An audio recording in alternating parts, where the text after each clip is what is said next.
organized team or interactions with each other on the GB side, and what that means is you're going to have a lot more of a reliance on athleticism and raw talent, as well as people's football knowledge and instincts. You can't install too much of a playbook in 2 to 3 sessions. I was talking to them about some of the things that they're doing. It's not like it's going to be bare bones. It's not going to look like junior football or anything. But it's a basic playbook when compared to the types of things these caliber of players and coaches usually do. Sure. We mentioned about the fact that there are stalwarts in the side. We've got experience from the Brit Bowl. We've got Tamworth Phoenix players. We have London Warriors players. And obviously it's great to see that a few weeks ago these guys were banging heads and now they come together to represent the national program. Yeah, I think it's great. I mean, I personally, I know Jack Rice and David Isignon down in the middle there on the middle linebacking core. But as you said, there's just a wide variety of talent here. I was really happy to see it's not just 1 or 2 teams here. We have the full list, and during the broadcast we'll talk about who's from different squads, but it's not like it's just 1 or 2 London teams and then 1 or 2 from the north. It's really quite spread out evenly, both from the GB game and then as well as those players playing over in Europe. Well, we mentioned at the start of the show that as well as British American football and international American football, we're very much in the middle of the NFL season. And unless you've been living under a rock and you don't know what's been going on, last weekend was the second international game just down the road here from where we are at New River Stadium, at the Tottenham Hotspur Stadium. And what an event that was. Not only was it a nice game to watch, it was also a very special moment for Efe Obada. He came from a long background that I think is very inspiring and worth looking into more in a separate broadcast. But in addition to that, I believe that he was an honorary captain for that Panthers game, and he used to be teammates with some of the guys that are on the field here tonight for the GB squad. So you get that London Brit Ball connection that we very rarely see be that direct. The pictures that you see on your screen at the moment, courtesy of our guys, Alex and Steve, On-Side Productions guys, who have made the trip down to the Tottenham Hotspur Stadium. Great stadium, that Absolutely. And talking to Roger Goodgroves as well, who was one of the photographers down there. Players, NFL players, coaches, and everybody involved with the game just alluded to how fantastic that stadium was. Yeah, it's really beautiful. So, turn our attention to the Russian team a little bit now. Obviously, not overly well known to us. We mentioned about them bringing quite a skeleton squad across, and you said before we started, they're obviously confident in the depth that they've got. Yeah, I think with 38 players, it is smaller than a normal squad, but if you're being completely honest with yourself, your top 38 is going to be enough to have most of your talent in place. You're going to have all your starters, you're going to have some specialists, and you're going to have some depth. So, obviously, I'm sure in an ideal world they would have brought 10 to 15 more players, but I don't think that they're exactly worried about it. They have a large coaching staff that's ready to go. I was speaking to them before the game, and I think that they're confident as well. Obviously, at this level, anything can happen on any given day, but I think both teams' coaches going in with confidence. How difficult is, obviously, you currently coach up in Nottingham with the junior Nottingham Caesars. How difficult is it, let alone having players together for 5 or 6 months, but getting players together for 2 or 3 practices, like you said, to actually get any sort of amalgamation and gelling to put a product out there on the field? Different parts of the game are obviously going to adjust a bit quicker. So defense, if you have a scheme that people know, is going to be somewhat translatable, but if you come from a squad that has 5 variations of a cover 2, then you come in here and they have 2 different ones, and a certain word might mean one thing in your system, you got to translate that in your head. That's going to be more of a struggle. In the run game, if you run any zone stuff, that's relatively universal. That's going to translate across. I wouldn't be surprised to see them rely heavily on a zone running game, and then also maybe a few simple, either a trap play, a couple single gap run plays. Passing, definitely the biggest struggle here. You don't know your receivers as well. You're not used to their speed. Even among your own team, you see this all the time. If you ever watch a game and the starter goes down, the backup will often do better with backup receivers than starting receivers. That's all about chemistry. So we're going to see that today. You might see the quarterback just lead a receiver a bit too far or not throw him enough because he doesn't know how far to get it. Things like which shoulder to throw to on a comeback, which shoulder to throw to on a hitch. Those are going to be different depending on the team and scheme that you run. So we're going to see that struggle a bit, maybe a bit for both teams, but especially here for GB. You may be tuning in for the first time to watch international American football or even domestic American football if you're anywhere in the UK following the Great Britain Lions. Maybe you've got into it this year with the London Games, or maybe you're a stalwart of the NFL and just thought, let's see what this British game has to offer. We're going to try and talk you through the intricacies, the ins and outs. But today, weather-wise, we've got bright sunshine right now, which is streaming into your eyes, looking at it is. Over the top of my shiny head. But equally, you'd expect to see a heavy dose of run from both outfits. I think so. As I said, I wouldn't say it's easy to install a run game, but from a schematic standpoint, it's a bit easier because most of these guys are going to have played in a few systems, and especially certain things are going to translate across different areas. With the weather, there was a light coating of a sprinkle of rain earlier. I don't think that'll be a big factor in terms of whether they decide to run or pass, because during the game, it's going to be quite dry. Okay, so thinking about where we are, this is the second time we've been hit down here with Onside, and Great Britain, BAFA rather, with the fact that they ran the Brit Bowl finals here.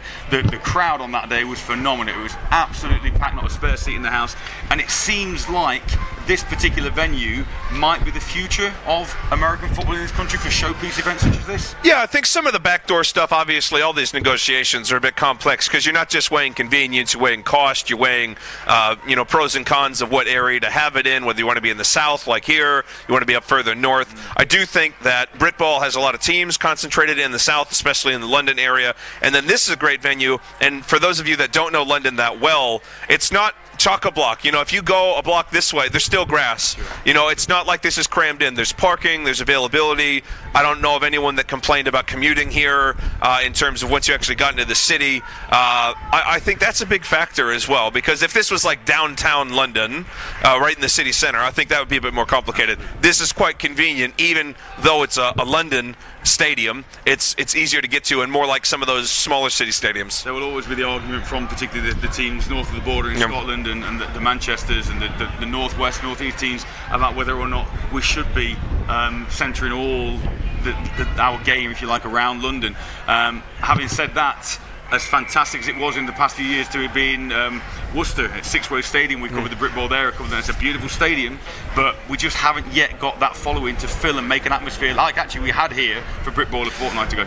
Obviously a big factor in that was that it was a London team in here, but if we're being completely honest, even if it wasn't one of those big name London teams, there's a good chance that either a London team or a team within an hour of London is going to be in that final every year, as opposed to the North, where you can't really guess what region they're going to be from. I would say that it is a bit difficult, obviously, for some of these northern teams. We had Scottish fans coming down for the GB Under-19 final, and that was quite impressive that they came down. I've seen flag finals. We covered the flag final, and that was in Loughborough. And so Britball moves around a bit, but I think the reality is that a London stadium is going to be more central for a large number of fans. It's going to be central for a large number of teams that are going to be involved. And then also, to be honest, for an international game, it's probably a bit easier for the Russia team to get here than if you had it in, let's say, a Loughborough, where they'd probably still have to fly into London and then train up, or maybe you could fly into Birmingham, but you're still going to have to get some sort of transport there. So maybe for these international games, they'll lean heavily on this. Absolutely. Now, once again, there's a variety of ways that you may be watching this afternoon, our usual YouTube stream and our Facebook stream as well. But again, testament to the way that the game is growing in this country. This is the first time the Great Britain men's will have been broadcast on the BBC. We're currently being broadcast on the red button on the BBC. And I think that is testament to the way that the sport in general is growing.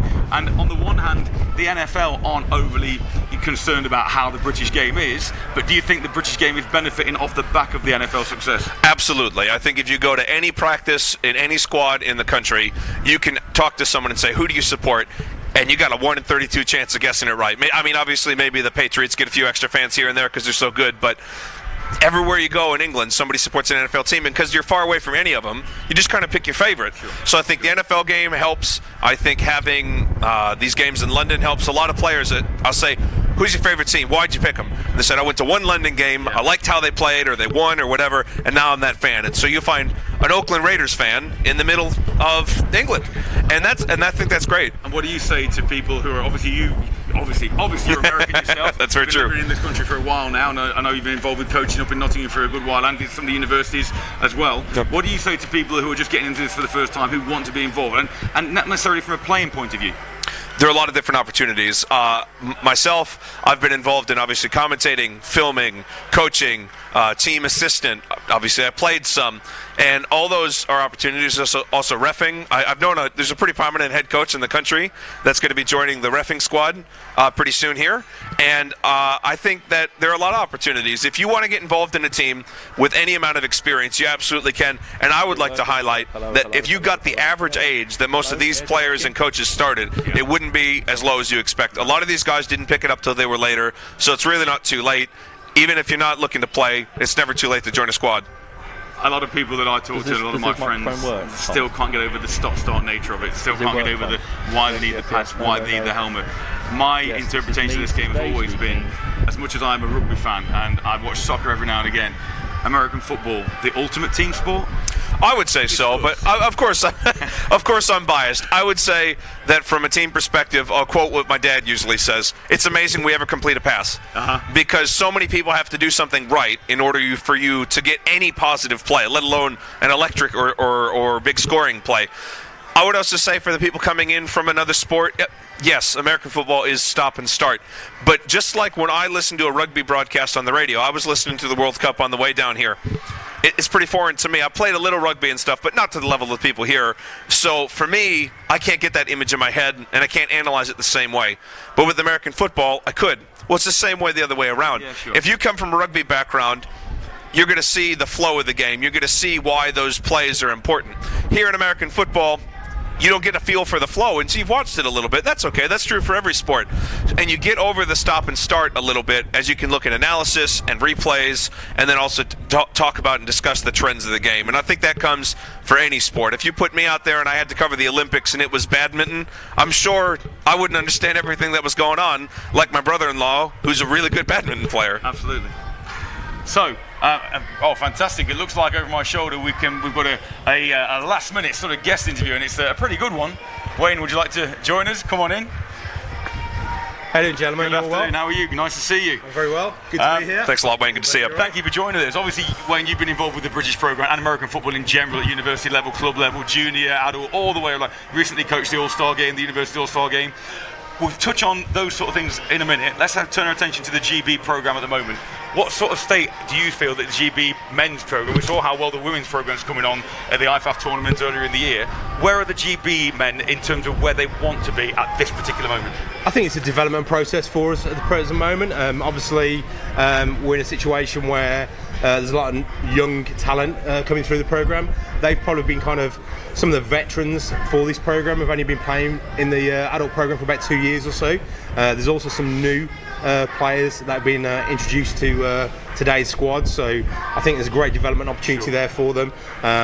It's really exciting with all of that young talent that's available to us, so I think it's really a step in the right direction, and hopefully from this game we push on to the Sweden game and keep developing, because that's the key part of it, is that we can't just have a programme that is there for a tournament. This needs to be an ongoing, consistent process for us, and we need to be able to take those young players and develop them through the programme and really raise the profile of the national programme in the UK. We mentioned, just chatting earlier on, we mentioned about the fact you look at the roster, the GB roster this time, and there's more players than I previously remember looking at a GB roster who are playing abroad now. Now, on one hand, that's great for the national game at this level. Does that kind of hurt the domestic game? I don't think it hurts in the domestic game. Obviously, it's a great opportunity for those players to go and showcase their skills and play at that high level. And all we want to be able to do for all of our players is allow them to play at the next level, whether that be playing at the Premiership or playing in GFL or Finland, and for them to bring that experience back and to showcase what they've picked up and how to play at that high level and how to practice 4 or 5 days a week will be really invaluable to those younger players there. But that experience is going to be important for us. We'd love to have them playing in the domestic league all the time.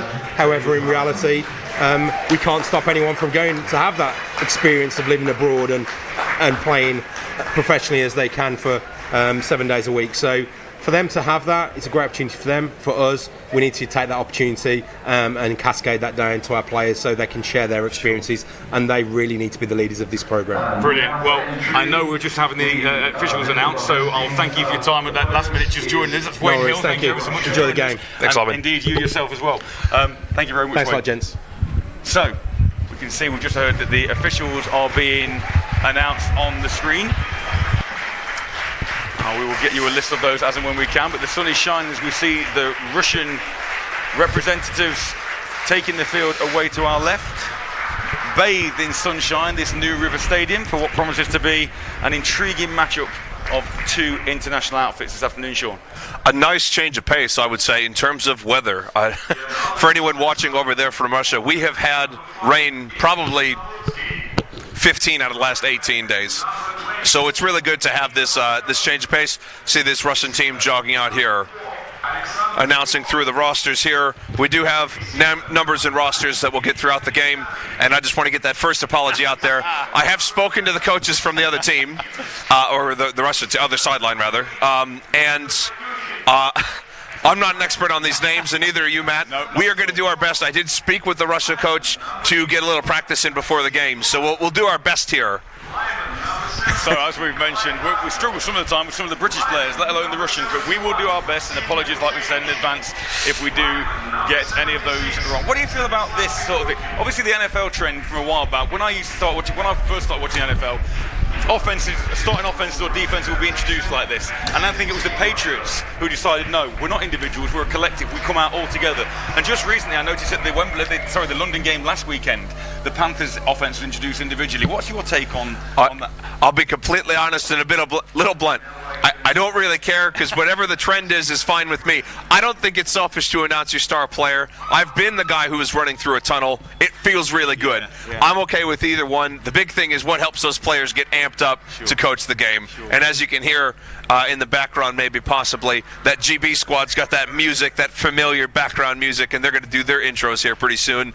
And I'm sure they don't mind a little bit of getting amped up. I tell you what, when I was young growing up and watching this, I used to love it. Started the signal of the game, and I think as player on player was introduced until you got down to the starting quarterback or the starting linebacker or whoever it was be on that offense or defense, it made a real atmosphere for the fans as well, as the GB Lions come out to Metallica, Enter Sandman, just as Virginia Tech do. You may have seen a bit of a viral video floating around recently with Virginia Tech and how they come out onto the field. That's the university out obviously in Virginia in the States, but yeah, it does. It's just anything to get that edge and get amped up. But interestingly, the Great Britain lineup have come out. So they came out as a group, and now they're just announcing it here through the PA.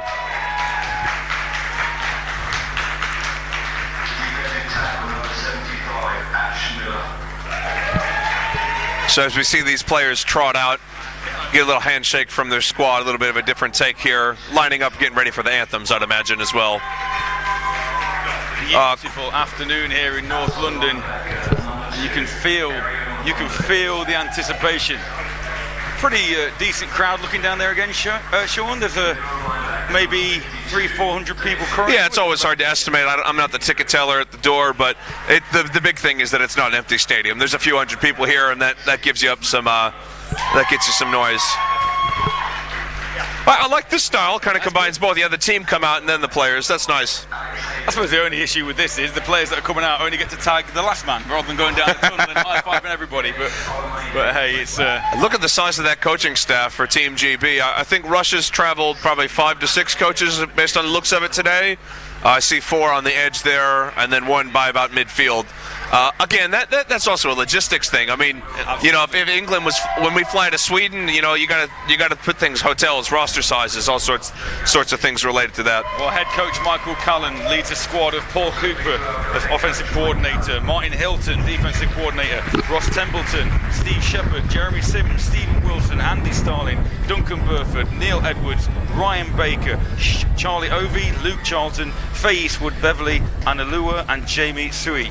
So absolutely, it was almost like a starting 11 there that you could put out on the field. Well, I don't know if they do that so much these days, and I was right checking our roster here on that Russia side. We do have 5 coaches with head coach Ruslan Karbernov leading the squad there along with his staff. He is OCDB, O-line coach, and a special teams coordinator. So a relatively small squad there as we line up getting ready for the anthems that we'll have here in a moment, I believe. Always special when you're here from an international point of view. We had the anthems at the Brit Bowl, but obviously it was one anthem apart. Yeah, now we get play for the Scotland, but now to hear the 2 international anthems, it's a real special day, and what has been an interesting day for all international events. And the Russian national anthem sounds nice. It's one of those good.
to hear the Russian national anthem loud and proud, and now we go to the Brits.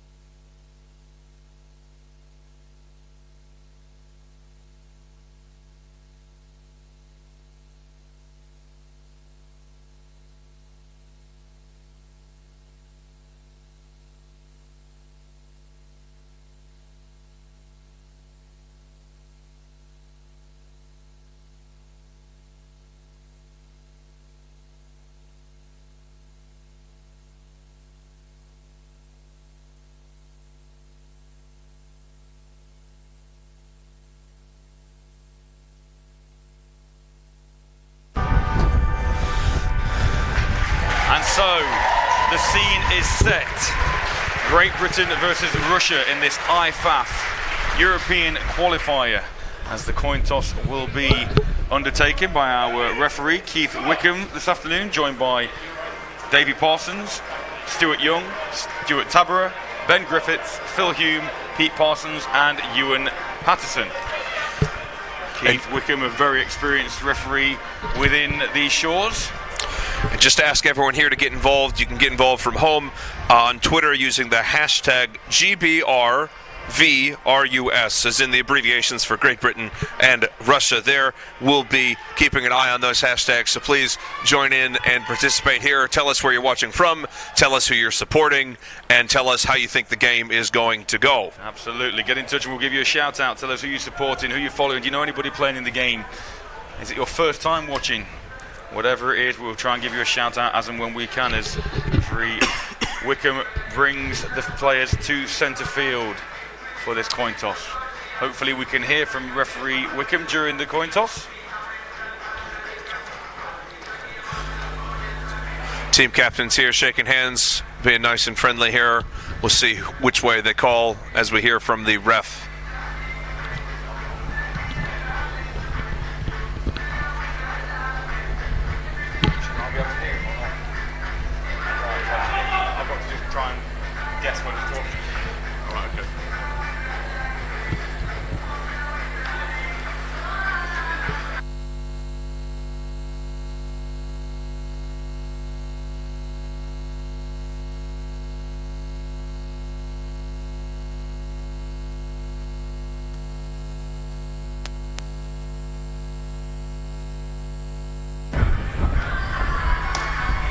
So we had a coin toss, and here we have the ref signaling which way we're going to go.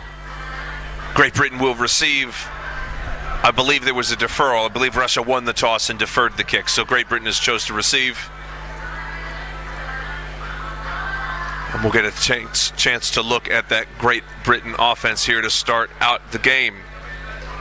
So one of the last outings that we did in our research was Great Britain took on Russia back in 2016 and were quite convincing victors. You would suggest that with that small travelling squad today, Great Britain, with the confidence and the mix of experience and youth, you'd expect Great Britain to start as favourites in this one, Sean? You know, that's hard to say. I don't know how often the Russia team practices together. If they are set up like this, Russia's an awfully big country to have to get your people to come across. If they all are primarily located in one of the largest cities in Russia and they practice together, I think that could give them the edge. But I do think if I had to pick a favorite going into the game, I'd pick GB based on the talented roster and the new coaching staff being here and established. So a bit hard to say, though. Obviously, I haven't seen the Russia team before, and I've only seen the GB team in bits and pieces spread throughout the country. Interesting, this discussion going on currently at midfield. It's once the coin toss is usually done and dusted and the decision's been made, the captains return to their sidelines and we get ready for the kickoff. But obviously referee Wickham, maybe some rule discussion there. We don't have his mic yet, but it seems all good to go. You can see the BAF official jogging off. He seems happy enough with what's going on there, and now we're going to go ahead and get started. BAFA official Gary Lee there, making his presence known as normal at these sort of events. And once again, BAFA instrumental in making sure this game could get the go-ahead. And it looks like the stars, or the sun as it were, is shining on BAFA and on New River Stadium this afternoon, as the two returners for Great Britain take their places inside the 10-yard line, ready for this one to get underway. Two set out back. Let's see who can get some momentum here. Four along the front line, two to each side for the return team. Let's see if Russia comes out even or leading towards the left or the right. So back deep to receive for Great Britain are interested. One London Warrior, one Tamworth Phoenix. Ben Burslem from the Phoenix, number 81, alongside Luke Benjamin Mbemba from the Warriors. So once, not so long ago, they were on this field knocking heads. Now they don the blue of the Great Britain Lions, join the cause for qualification to that European Championship. So here we go then, just waiting for final preparations to be set. Sun streaming down into the eyes of the two returners. Could affect the passing game going this way. The sun is coming directly in from the back left corner. If you were facing the goalpost that GB is going to be going towards, the sun is just over the back left corner of the end zone. So here we go. Russia about to kick us off with Alexander Belov. Belov puts his foot through the ball. It's a nice central kick that Burslem fields inside his own 5-yard line. And he's out past the 15, up to the 20, makes a move to his right, finds a bit of a seam, and he's brought down after a good 25-yard gain. Great Britain will take over on offense, their first series on their own 30-yard line. Some nice blocking up front there. That was a nice high kick right to the center of the field. No chance for a touchback, so he had to run it back, bringing it out to the 30. Relatively good field position, all things considered for GB. Probably not too upset with that result.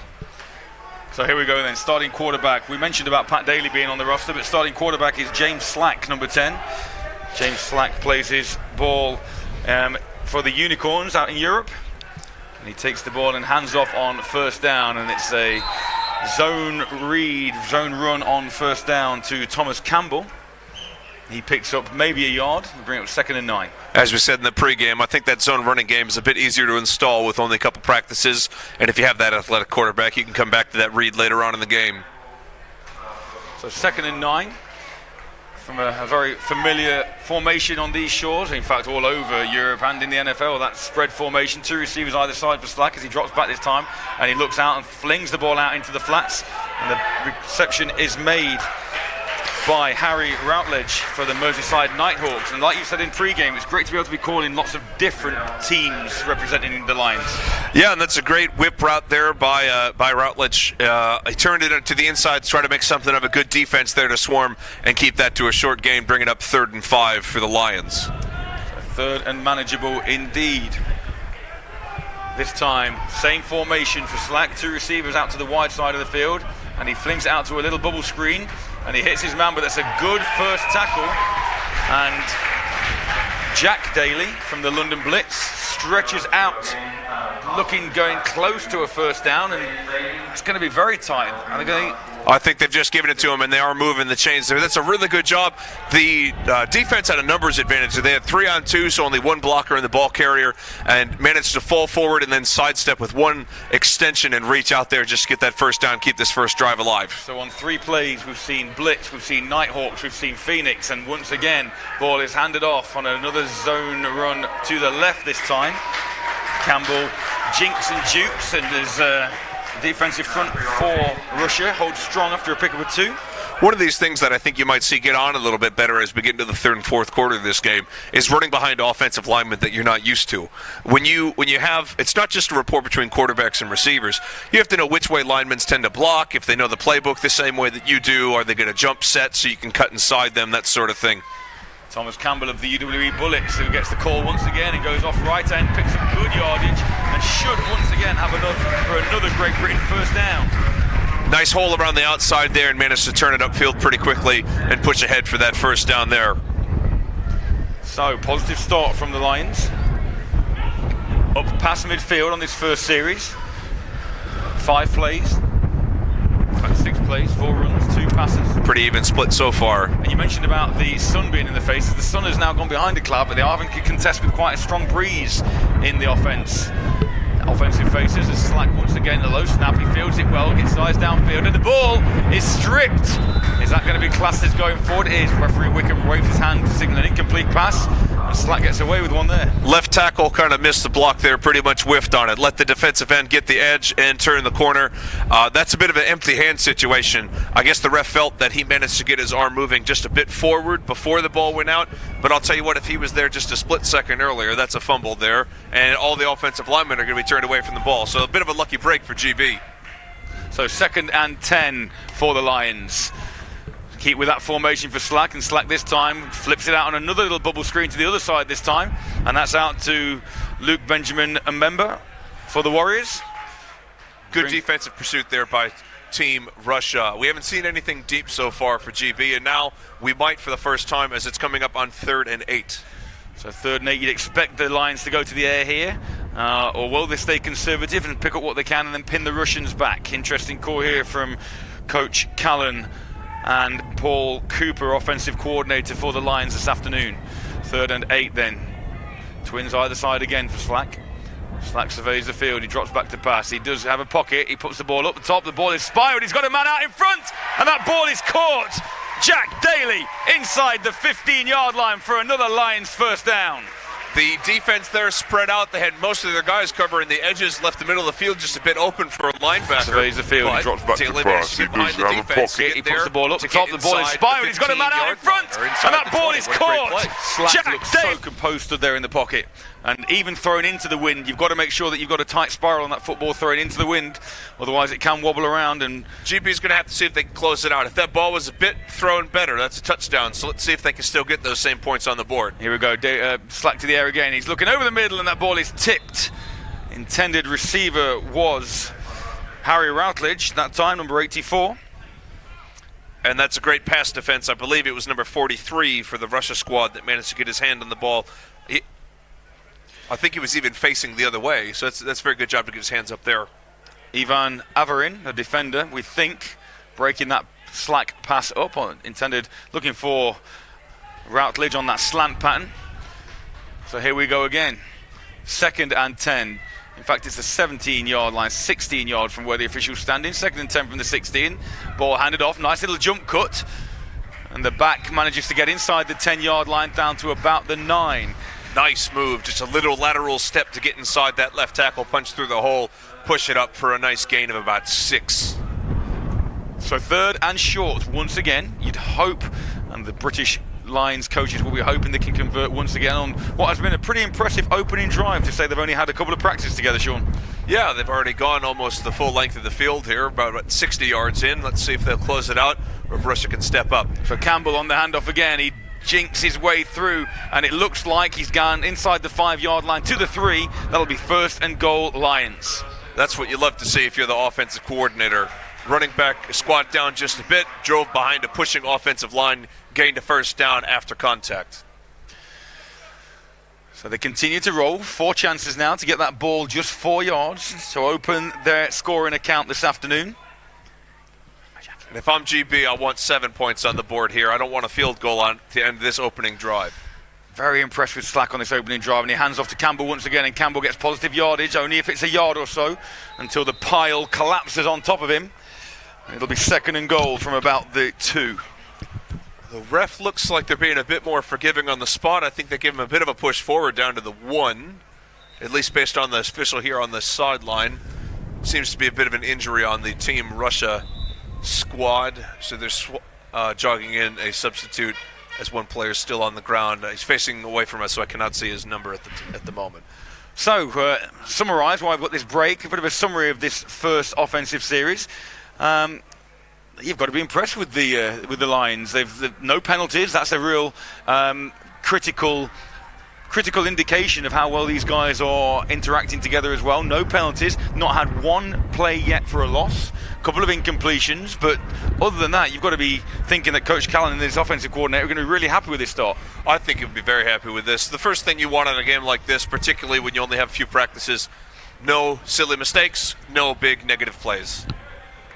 And so far, that's what we have had. And now the Lions find themselves, as you say, a yard away from their first goal of the afternoon. And their first goal is to cross that goal line for the first 6 points. Russia looking to dig their heels in deep on their own 1.5 yard line.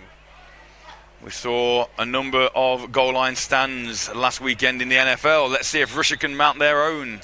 I'd look out for a quick screen here to the right based on that formation. Trips to the right, as you mentioned, and slack signals out there, giving last-minute adjustments. Maybe something he's seen in the defense, and he does look that way, and your call was absolutely spot on. But that's a really good open field tackle. But the open field tackle is unsuccessful. And after showing extremely great strength, getting hit his own 3-yard line, was Luke Benjamin Mbemba for the Warriors, taking it in. Touchdown, Lions. What a great play there. Russia, with their defense coordinator knowing a lot more than me about the game, sits there and says they're going to do a quick screen. That's what they signaled. Go for it. Problem is they couldn't execute and bring him down. That's a great effort there by Luke to get that extra effort, fall forward, and get that little yard and a half after contact. So now the extra points look to be added. And those extra points, Jack Daly. Jack Daly will be coming on to try and add the extras. And there's another part on special teams where you don't get a lot of time to potentially rehearse. Offsides there as well, Matt. I'm not sure if they called that. Well, once again, it appears that the officials' flags may be cemented into their pockets this afternoon, as I noticed exactly as you did. Real intentional offside. But nevertheless, the kick from Daly is good. And with around about half of the first period played, a perfect start for the men in blue. 7-0, Great Britain. Can't ask for more than that if you're the head coach at GB. He's going to be a happy man right now. That's Coach Michael Callan. Let's see how Russia and Coach Karbanov's squad can respond here. They have 2 deep men set to return.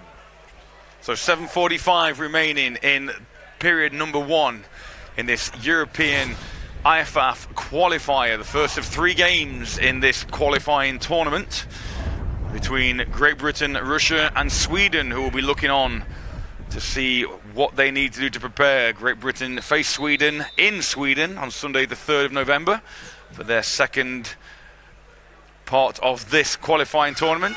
Kick is up once again. It's a short kick hanging in the wind, and the ball is dropped, and that's a live football, and it may well be. There are no British players dancing around in celebration, so I think the Russians didn't manage to cover that one up and avert disaster. That was a short end-over-end kick, and it really was rotating as it came down. I think the player was a bit too far away when he tried to catch that ball, let it get through his belly. Lucky on the Russia squad to get on top of that ball, but that's in the past now. They have field position outside the 25, so they can go ahead and see if they can get a response on offense here. So Igor Chernolyutsky, starting quarterback for the Russians, number 5. Similar formation from the Brits, and they go to the air straight away. Completes his first pass of the afternoon to Viktor Fachikin, and he'll pick up 5 yards, and that's a good start from the Russians. A nice little hitch route there just to get the quarterback started, get him into some momentum, get a completion there for 5. So that opens up your playbook significantly when you can pick up a chunk of yardage on first down like that, and where the chain crew are operating on the far sideline, it looks like it's going to be 2nd and 4 for Chernolyutsky. 2 receivers to his left, 2 to his right, 1 man in the backfield to his right as well as the Brits threaten blitz. And that blitz does come, and the ball is handed off, and that is going to be a tackle for a loss. Big number 75, Ash Miller, penetrating through that offensive line of the Russians to stop the back for no gain. Saw that blitz coming in right over the 0, right over that center, and pressure came in from multiple players as the defense managed to bring him down for a loss of about 2, making that a much harder 3rd down. Nikita Markelov, the back for the Russians, who really, that play was doomed from the outset as the pressure from Miller. Never a great feeling when you're in that position. You know there's a numbers disadvantage. So, the blitz comes once again. The quarterback to the air, and it's bobbled in and out of the hands of his intended receiver, and that would have been a first down. But Grecheny could not hang on, and that will be 3 and out for the Russians. That's Ilya Grecheny. He's going to be kicking himself there, because not only did he have a little room for that first down on the slant, if he can outrun that defender, he could have got quite a bit of green after that. And to be fair to the quarterback, he put it exactly where he needed to be. Hit him in stride, and he had a chance to hang on to that. And as you say, there was real estate in front of him. Would have been a big play for the Russians, but as it is, they will be kicking back, and the ball hangs once again in the wind. And Mbemba watches it bounce. He has to reverse field and then decides rather wisely not to try and pick that football up as it rolls to rest just outside the Lions' 20-yard line where they'll start their second drive. As a coach, I'd say 2 or 3 bounces is enough bounces. Let that one lie. Give your offense a chance to move it downfield. So pretty much offense marched 75 yards, touchdown, extra point. Defense hold the Russian attack to a 3-and-out. Coach Callan and his offensive and defensive compatriots surely have got to be over the moon so far. Well, a strong start. I'm sure that they would tell you that it's just the first quarter, but they certainly have to feel better than the Russia coaches right now, but a lot of football left to play. So first down, Lions on their 21-yard line. Slack at quarterback once again. He hands that ball off to Campbell, and Campbell's got a seam up the middle, and he's still on his feet past the 35 out to the 40-yard line. And he's a back, an explosive back who can make some very, very decisive cuts there, Sean. That Russia defense looks like they're running a bit of a cover too. They have 2 safeties, but they are both set wide outside the hash marks. So if you get into the open field down the middle, you could really break something loose. And I think we saw that a bit here. He was only half a step away from a touchdown. And you see their formation. Watch number 20 and number 40. They're about 5 to 6 yards outside the hash marks, depending on where the ball's lined up. So Slack once again gives Campbell the call, and Campbell bounces it to the right-hand side, and he still manages to turn the corner and gets another first down for the Lions. And Campbell from the UWE Bullets is proving his worth in that Great Britain backfield. He's getting a lather up there. That's those running backs. They love it. They love it when you give them the ball a few times, let them get their work going, get a little worked up, and get downfield. What a great job by him on that play to the right side. Nice, really quick feet as Campbell comes to the sideline for a breather, and he's replaced by Deji Ali. Deji Ali, we know quite well for his time with the Tamworth Phoenix. We'll see whether or not Campbell is hopefully just coming out. He picks a water bottle up from the sideline. He looks fine. There's no medics attending him. So after those 2 big barraging runs on the last 2 first downs, he's just taking a breather.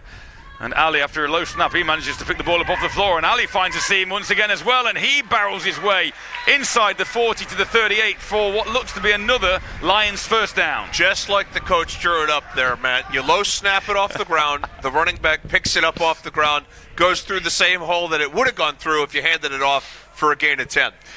Really, really... well, just who needs a quarterback? You don't need a quarterback. Just snap the ball to the ground. It's a fake wildcat. Absolutely. Coach. Let your running back be really attentive and say, QB. Here we can see that on the replay. QB, get out of the way. Yeah, it's a good run. I mean, he knew where he was going. He just got the ball a little differently. So first down again, Lions, and once again, play action this time, and going up top, and that's just out of the reach, intended for Benjamin Mbemba, again for the Warriors, who scored the first touchdown of the afternoon for the Lions. That was about 5 yards. Too much power on that from Slack. Yeah, beat the defender, but just couldn't get that ball to him there from the quarterback. Nice play action, though. Exactly what the Lions would want. That run that's proven successful, setting up the play action pass.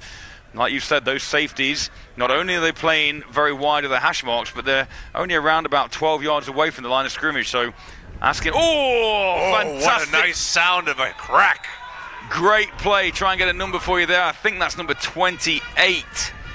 That 28 for the Russians. What a tackle there. Direct and immediate penetration here you can see on screen. Not only does he tackle there with great form, with his head up, but he gets a little teammate there to help him out and bring him to the ground for a loss of 3. Alexander Kagorodov on the tackle. Great form tackle, like you say, squared him up, square shoulders. Ali tried to fend it off, but another Russian defender got there to support. I'd look for a seam route against these wide safeties. That might be something they look for over the middle of the field. But it's 3rd and 13. Play action again. Slack going over the top. He's got his man, and man makes the reception. And it is Benjamin Mbemba once again. First down. And they've got themselves out of a long 3rd and 13 hole there, have the Lions. Well, they didn't go with the seam, like I said. Instead, they went for the corner route. A nice little move there by Mbemba. He stemmed the defender, forced him out, turned his head, made that catch just before the sideline. Nice to see the Lions as well trying to move the pocket. move the pocket out to the right. Slack rolls to his right behind that pocket, and he manages to set his feet and deliver a strike downfield for another Lions first down. And we're in business again, just outside the red zone. The red zone is the 20 yards and in if you're an attacking player. And another bad snap that Slack manages to pick up, and he has to fall his way forward because there's going to be a loss of 2, but that's a couple of bad snaps we see on this drive. Yeah, you don't want to see that early on. That's 2 lucky bounces. Anytime you get a bad snap, that's just as easily a turnover as it is anything positive. They just happen to be fortunate on those 2 tries. Adam McClure, the center, who's done a lot of good things so far on these opening 2 possessions for the Lions, but unfortunately, Adam McClure needs to try and get that snap to his quarterback a little more effectively than we've seen in the last couple of plays, and that one's a little better. And the swing pass out this time to Campbell, who's back on the field. Jump cuts to his left, manages to get back to the original line of scrimmage, but no further. And once again, the Lions will be faced with 3rd and long. That's a good job by the running back to just go ahead and make that a 0 gain or just a gain of 1 or 2. Had a defender chasing him down in the backfield and just cut him outside. A quick little screen pass, probably just seeing what they can do in terms of making this more manageable on 3rd down. So here we go then, 3rd and 10. Slack managed to complete to Mbemba on the last 3rd and long. You would think they're going to the air again, and he does look to his left, and he pops the ball into the corner, and that's a beautiful catch. Is that going to be called a catch? The ball was bobbling. The ref is signaling it as a catch. Harry Routledge, ball over his shoulder, put to perfection by Slack, and he makes the grab.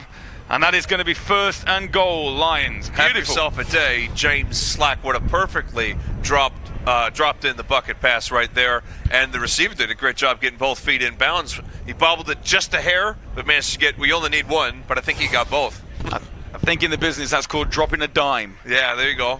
So here we go, 1st and goal from the 2-yard line, and the Lions looking formidable, roaring at the Russian door once again. See whether they can punch this in. First time we've seen 2 backs in the backfield, and it's Campbell this time with Ali out in front, and that's good penetration for a loss of 3. That defender was just there waiting for him. He was assigned to outside contain. That's exactly what he did.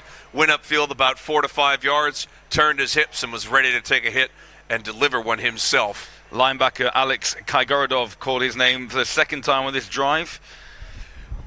Plays for the Dragons. With this spread formation from the Lions, Russia's not bringing a lot of extra defenders on what is going to be the far side of your screen from our viewing perspective. I bet you there's at least one one-on-one matchup on that top side of the screen. Let's see if GB's tries to take advantage of that here. Similar formation. Jack Daly and acres of space down the bottom. A lovely move by Deji Ali, making a defender miss at the line of scrimmage, and he gets back to the original line of scrimmage. So it'll be 3rd and goal from the 2. Feels like you're grasping a ghost there if you're that defensive line for Russia right now. Every time you go up and you think you've made penetration, square yourself up for a hit, you get someone jump cutting away from you. So 3rd and 2 Lions. We know that any 3rd down is not out of the realms of possibility. And we mentioned in commentary last time, as much as you feel like 3rd down, 2 yards to go should be easy, the amount of field space becomes easier for the defense because you're not obviously having to contend with so many wide open spaces. You see, there's now 7 to 8 players right in the box.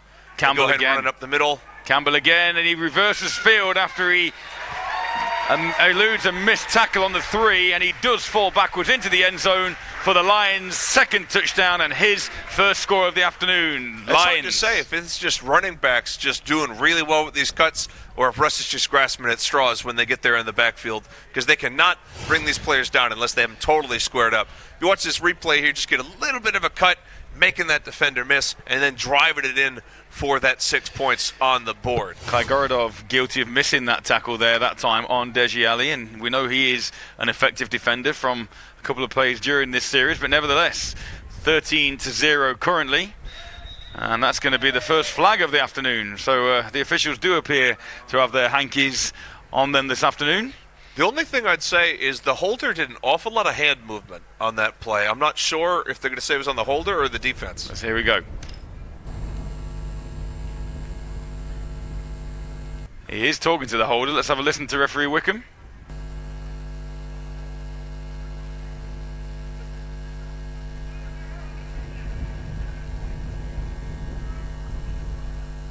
So it was called delay of game and against the defence. So the Lions have declined that, so we'll just retry the extra point. It's a unique call. Jack Daly again trying to add his second extra point of the afternoon. Successful on the first. Bad snap this time, and he chips the ball as it got the legs to get over. It had the distance, but it is good. Wide to the right as Daly looks. Wide to the right. So, after... Bad snap. Couldn't quite get it down. Also want to apologize to our viewers. There seems to be a technical issue with the referee mic right now as we hit the end of the first quarter, or at least close to it. Indeed, the referee Wickham has held the ball aloft there. So even though the Lions and the Russians are lining up for this kickoff, it's changed places, my friends. Indeed. It's like Alice in Wonderland. So, to be fair, Sean, at the end of this first quarter, I don't think it's out of the realms of acceptability to say that has been a first quarter dominated by the men in blue. Yeah, they're really imposing the will right now. Offense, defense, even a bit on, no big plays on special teams, but certainly no mistakes. We'll see if they can keep that up for the second quarter. I have noticed a few of the Russia players are already starting these plays with their hands on their hips.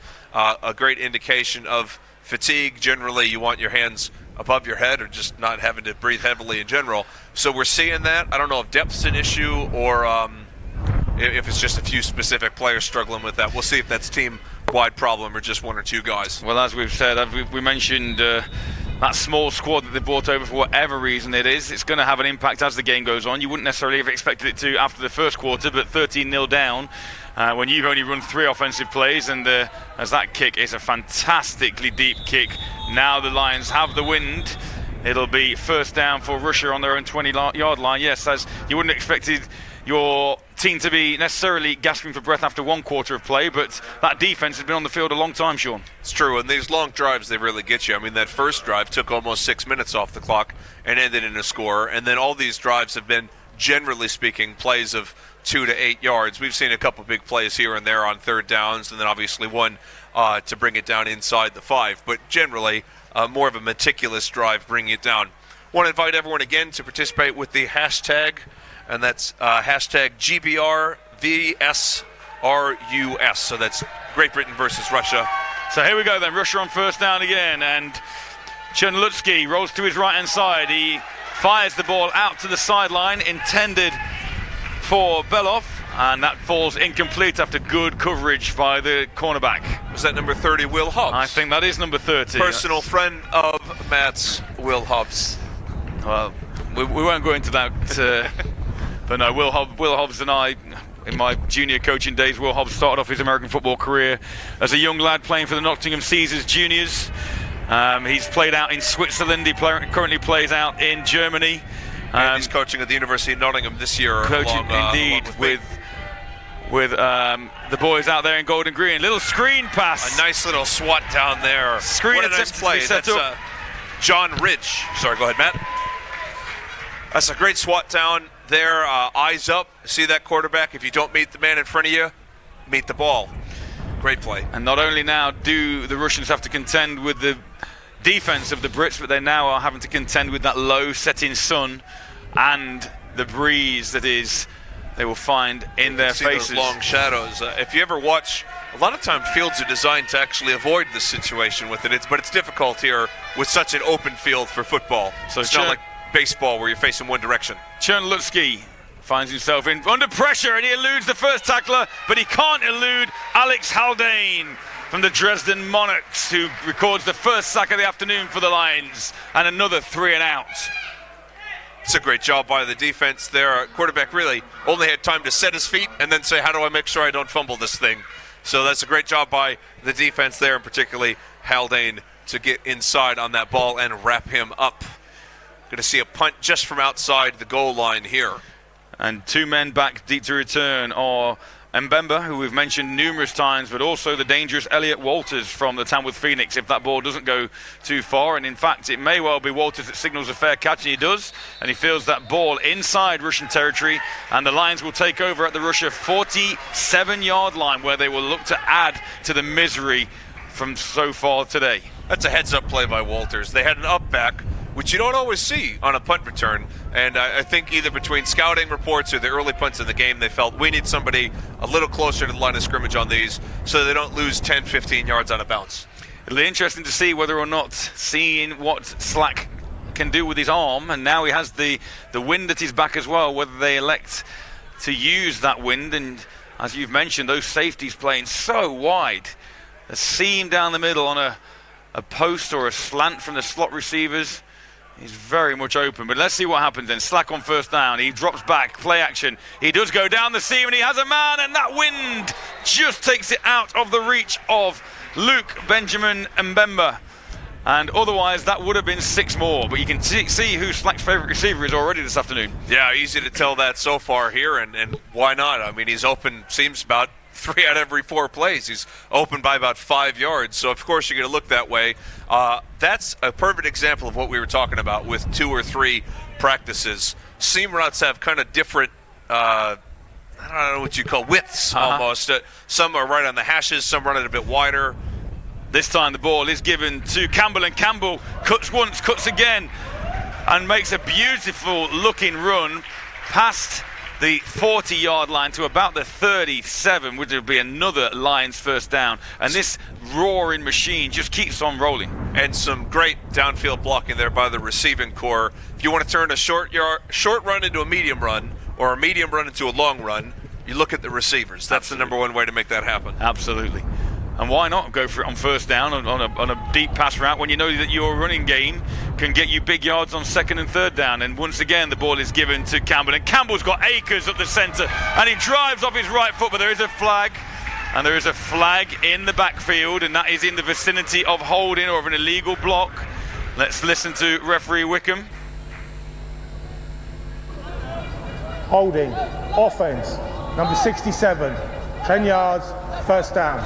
Unfortunately, when you do see big holes appear like that, occasionally it is because one of your linemen have done something a little naughty. And in that case, yeah, that's Guy Whitaker with the hold there. I think the pressure came a bit late, and every once in a while you end up with your feet going one way and your hands going another. I didn't see how he held that play, to be honest, but I will say, as an offensive lineman, when that pressure comes late, you can catch yourself out of position. So it'll be interesting to see. They've not really faced any adversity yet of the Lions. It'll be interesting to see right now on 1st and 18 whether or not they elect to stick with this running game as Deji Ali checks into the game alongside Slack, or whether or not they go to the air, and that'll be a false start, I think, against number 64, as I saw that, Tom Outhwaite. It's hard to say. The defense did jump, but I think he's going to claim that he was drawn off by the left guard. Offense, number 84, 5 yards, still first down. That's back-to-back penalties by the GB Lions there. That's not the direction you want to go if you are the GB squad. Apologies to Tom Outhwaite, who I called for the false start. It was actually on Harry Routledge, who made that fantastic catch down near the goal line at the end of the first quarter. But from 1st and 18, we've now got 1st and 23. And you'd have thought that at some point during this drive, Slack will go to the air, but maybe not on first down. But he does, and he drops back, and good protection. There's that seam play, and it's a good pass. And Routledge makes up for the false start on the previous play by making a fantastic catch in traffic. And he catches that football immediately as the hit arrives, and he holds on for close to a first down. So from 1st and 23, you now bring up 2nd and 1. I got to be honest, I'm not surprised that was open. I mean, obviously it's a good route. It's a great job to get the ball there. But when you start your safeties 20 yards away from each other, you're not going to be able to close in on the middle of the field. And if we can see that from up here, you can bank on. And you can see this right here. I mean, there's just a lot of depth for these safeties to make up. First down this time, and it was a botched play really. Elliot Walters came into the backfield, and that was a bit of a read option play, and it looked like Slack wanted to give Walters the ball, but Walters wasn't interested. Matt, it might have been a read play, but I don't think the quarterback had many options. No, maybe not. Timeout called by the Russians. So, what's 1st and 23 on this drive? This drive has been a little bit more stop-start, a little bit more indiscipline from the Lions, but nevertheless, you can't argue with the way that they find themselves with a little bit of adversity, and they bounce straight back. And you'd expect them to pick up this first down on this play. I would. I think we'll probably see a zone read run here, just with that call. You might see an RPO. I don't know if they have that in their offense or not. But on these 3rd and 1s, you want to give yourself 2 or 3 options. Say, where's the defender lined up? What I've seen so far is, to no surprise, they're putting 3 defenders on one side of the pitch here. And if you look at James Slack's favorite receiver, they're pretty much checking wherever he is and putting 2 corners and a safety on that side of the field. What that does, it makes the box just a bit more open. And it also means on a short run like this, if you break through, you might break it long. Absolutely. So here we go then. 3rd down upcoming as the Russians have talked things over and come up with what they think will be a suitable play to stop this 3rd and short. And nice to see Elliot Walters still in the backfield. He's obviously down as the 3rd string running back behind Thomas Campbell and Deji Ali. And it'd be good to see we know even due to his small stature, having watched him play for the Phoenix this year, he's a powerful, low center of gravity runner who has some wheels as well. Yeah, I don't think you have a hard time running inside zone in a situation like this with Deji Ali. Last instructions from Slack to his slot receiver on the left-hand side is Routledge, and he flips it over that way, and that's not the best pass, but the receiver, number 81, Ben Burslam, does very well to elude the first tackle after snagging the wild pass from Slack, and it should be enough for a 1st down. They've ruled him short. I think his left foot was out of bounds while he was trying to cut up field. So that's going to be 4th and about half a yard. I honestly don't know. There's no one on my roster that's designated as starting kicker. I don't think they have a designated kicker on this GB Lions squad. They do have one. I saw him warming up before the game. I apologize. That's only one roster here. So Jack Daly is the kicker, but I think they're going to go for it here. Well, Jack Daly has been the man who's been coming on with extra point duties so far, and but like you say, 4th and inches this time, and Walters in the backfield. Be a long kick as well, particularly for this. That'd be a 45-yarder. Even with the wind, and let's try the same play again, and it was Routledge who was signaling to Slack prior to the snap being made. Look, I'm open. Throw me the ball. All I've got to do is fall forward for half a yard, and I get a 1st down. That's exactly what it is. If it's 4th and 18 inches, you shouldn't do off coverage. No, absolutely not. Absolutely not. Maybe banking on that ball, not going through the air, but I think a good job by the GB offense, though, because if you have that flexibility to say, look, he's off, I need half a yard, let me go 3 steps and make a catch. Good on you. James Slack really impressed me at quarterback so far. As I said already, he looks very composed as Walters gets the ball, and there's Walters showing what he can do inside the 10-yard line, and he gets met by 2 Russians at about the 7. But for a 1st run for Walters, that just shows the explosion he has. Really good job to outrun the defender. You saw a defensive end running from the backside.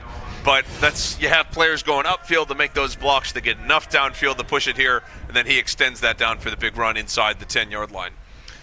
It's been said before that Walters is also difficult to tackle because he's difficult to see when he's coming from behind those big offensive linemen. GB's lineman's not small. No, absolutely, and therefore the linebackers and safeties, it takes him a couple of seconds to pick out a runner like that as he lines up alongside Slack again, and he gets the call once again, and he's got to see him, and he jumps and dances, spins into the end zone, touchdown Lions. What a hole on the left side of that line. I saw it from here. I think you could have at least driven a small car through it.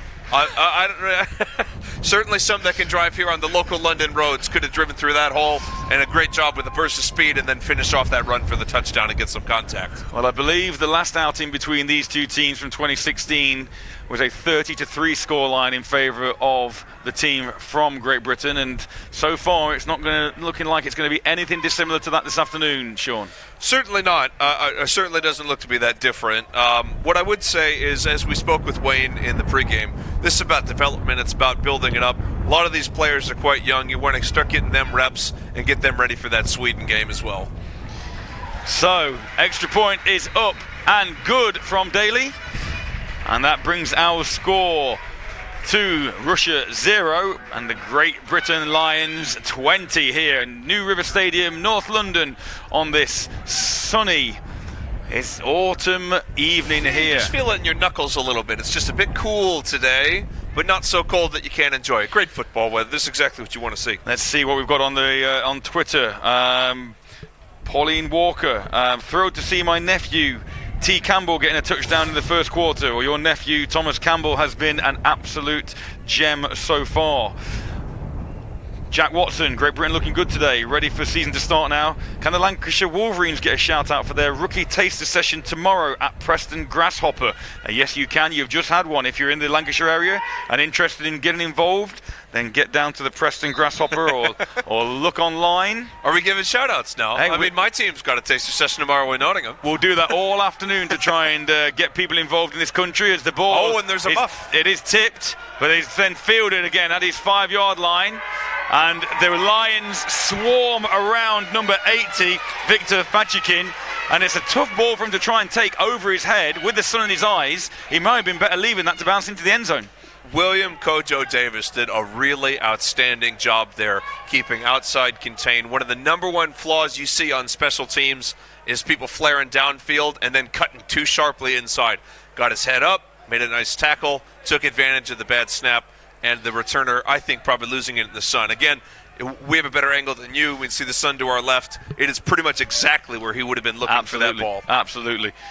Coach D. Butler, David Butler, is pretty busy on Twitter as well, analysing the game so far. So thanks for your involvement there, Coach, as well. So first down, and it's a little receiver screen pass once again, and it's successful in the fact it's completed and picks up a yard or two. But other than that, he spun and twirled his way for about 3, so I guess that's better than the initial catch. Just trying to get some momentum here. I think they want one score before the half closes, try to make this a little more reasonable. Coming up to the middle to the end of October, it is when the British community teams start thinking about preparations for next season. In November sees the start of the university seasons in the UK as well, and programs are well underway in their pre-season training programs for that. But if you do want to give us a shout out and let us know what club you're attached to and let us try and promote your team for you, then please do. 2nd and 6 actually after a pickup of 4. And that looks like, is that the quarterback? I didn't really see it. Is that the quarterback just trying to tuck it and just get a little bit of momentum going? See, it is. That's a quarterback with some powerful legs. He doesn't skip leg day. What Absolutely. A push forward along with his offensive line. Igor Chernolutsky just trying to get some momentum for the Russians. He's going to bring up 3rd down, but 3rd and a yard. Churning his legs there. Wow, that was quite impressive. Churning his legs from Chernolutsky. Is that where you were going with that That one? wasn't what I was going for, but you know, if it happens on an accident, it sounds even better. So 3rd and short for the Russians, desperate to get their first down of the afternoon so far, with only 4 minutes left in the second period here. And there he's good. And he's done it. He has fallen forward. So if the rest of the offense isn't working, let's at least use your quarterback. And he is a sizable fella, falling forward for a first down. You know, just like Thanos, he says, I'll do it myself. And I don't blame him if you get those results, right? So let's loop back there. Around the country, a lot of these players have played at university. They've played youth, junior, flag, all sorts of things. And then obviously senior teams as well. That's to point out, senior is not old men. Nope. It's not for people like, 70-year-old men running around, or men and women. It is adult teams. 19 and over. And those teams are throughout the entire country pretty much. So please make sure to look those up if you're interested in the game. So here we go then. Chernolutsky drops that ball. Ooh, he's looking for number 9, I believe that is. He was looking for number 9. And number 9 is Ilya Grechny. The outstretched hand there, yeah. Just could not get it. Also looking for number 9 was Ross Young, who, to be fair, if he hadn't have been looking for number 9, might have got himself a pick. Yeah, it was a bit of a high pass there. Quarterback didn't seem to have a clear channel on where he wanted to throw it there. So let's see what he can do on this play with a spread formation. 2nd down, Chernolutsky looking again, and he pops that ball off. It's a high pass, but it's reeled in, and it looks like it tripped up by his own man who was coming out to try and make a block for him. But that reception is made, and it's Beloff who picks up 8 yards. Yeah, I think he would have got the first down there if he didn't trip over the ankles of his teammate. That's a shame for him. They had a little bit of blocking there, a little bit of a screen and or a short pass, and it just didn't quite work for that first down. It does appear, though, that the Russians may finally have a little bit of rhythm to their offense, initiated by Chernolutsky on that previous 3rd and short quarterback keep. This time he's got trips to the right. Trips to the right, sun in his eyes, and he hands the ball off. No, he keeps it himself, pulls it down, but probably regretting that decision now, as he's met before he could even get started on that run. Try and get a number for you on the defender. Getting up, that looks like number 48. We mentioned his name a couple of seconds ago. That's Ross Young. Yeah, it's a great play there by the defense to force another punt. I'm not sure how aggressive GB will be here. I would suspect if it's a short punt and they're inside the 50 like last time, they might try to get a few more points on the board, make this a 3-score game. Ross Young plays his football north of the border with the Edinburgh Wolves, and we want to try and give as many of these different organisations shout out as we can. As we've mentioned, Campbell from the UWE Bullets, we've got Jack Daly from the Blitz, Luke Benjamin Mbemba from the London Warriors. Oh wow, and there's a discipline error there, organisational error, which hands a first down to Russia. Yeah, quite the mistake there by the defense. And now we're seeing a replay from a bit earlier on with that fake handoff, and he's chucking it up. Yeah, getting it stopped there. That was a great stop, and if you're GB, you hate to see that. You get a nice stop on third down, force the punt, and then something as simple as a substitution error causes the first down. So now Russia moving it a bit more down the field. So here we go again then, the third first down of this series for Chernolitsky as he rolls out to his right, and now he's in trouble, and he's going to have to eat that. And Alex Haldane, along with big number 91, Jamal Fredericks, converge to take the quarterback down for a loss of 7. Yeah, I think in that case, you have a quarterback rolling out to his left who's right-handed, and you have to flip your hips to make that throw. He just didn't have enough time. He was being chased by 3 guys. He's not going to be able to flip his hips and make that completion. So around about 3:50 left in this first period. Sorry, in this second period, a half in which the Lions have dominated. And it seemed that the Russians were getting a little bit of momentum, but now they find themselves in second and long. 3 receivers to the right, 1 to the left. The safeties prowl. Number 17, Chad Walrund. And that ball is in and out of the hands of number 11, Maxim Kriskin. Ross Young with a big hit, laying the wood on that play. He had one defender there to lock him up, make sure the tackle didn't happen, and then a second who just came in and slammed him and made sure that ball wasn't secure. And I think the defense knew it was coming because they were directing the cornerback to bump up on that play just before the snap. Absolutely. Third in the bus ride now for Chernolitsky and the Russian offense. You'd like for a competitive element of this game for the Russians to be able to get something started, and as much as obviously we are in the British camp for our natural allegiances, from a spectator point of view, you'd like something to be converted, and that's a nice pass and catch out to the sideline there. It will be 4th down, but showing good arm strength there, Chernolitsky, to complete a pass which will pick up about 14 yards, but through the air that's travelled around about 30 yards. Yeah, that's a long throw to get that gain, and it's just not enough. A little too late on that. So if you're Russia, you hate to see that. You get gifted a first down, and then you really don't gain anything. I think they've ended up exactly where they started after that penalty. So they're punting from pretty much the same spot. I guess their victory there is it's a minute or so less for GB. Sure. It's a struggle. I don't know whether that was a designed. I don't think that was a designed fake, because he does manage to get the kick off, but that ball's going to go out of bounds much further up the field than where you saw it land, and it'll be Great Britain football just inside their own half with around about 2:50 left in this first half. I'm going to say that wasn't a design fake because he was desperate to get that kick away. He absolutely was. He did well to get it away as well on the run, keeping his composure and managing to put his foot through that. Almost looked like a rugby style kick there, running it in motion, getting that downfield. So there is 2:37 left in the first half here at New River Stadium. Great Britain versus Russia in this IFAF qualifier. First of 3 games involving Russia, Great Britain and Sweden. Russia find themselves 20-0 down, and Slack has time, and he's got a man, and that one is in and out of the hands. And realistically, you have to say that number 9, who fortunately for number 9 I do unfortunately, Stuart Malloy, in and out of the hands of Malloy. And he could have, from where I was, he could have extended those hands a little bit more. It looks, if you can see the replay here. Yeah, you can say quarterback with good time there, a little bit of extra pass protection, giving him time, and you see him, he just kind of, I don't know if he judged it wrong and then didn't have his arms out wide enough, or he just didn't extend. It wasn't like he was going to get hit, so I think he just judged the ball wrong in the air. Sure, but that is 6 points that have been taken off the board as we have a new back in the game, and that new back is number 6, Andrew Owusu. Andrew Owusu playing for the Pori Bears, and the 4th running back we've seen this afternoon for the Great Britain Lions, showing their strength in depth at that position. I would imagine Coach Callan is going to start spreading this around a bit. You're up by 3 scores going into the half. If you score one more time, the game, it's not out of reach, obviously, because anything can happen in a half of football.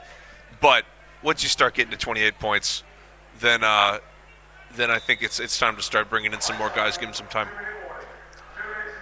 And that right there is the 2-minute warning here at New River Stadium. Let's catch up on the Twitter sphere. Thomas Casson, looking forward to the start of the new book season with my fellow Oxford Lancers coaches.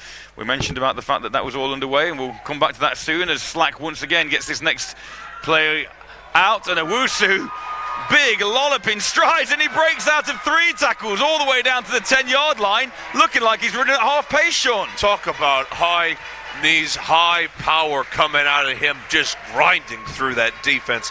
What a great run by Andrew Owusu, driving it downfield. I think got about 10-15 yards after contact on that. Here's the replay.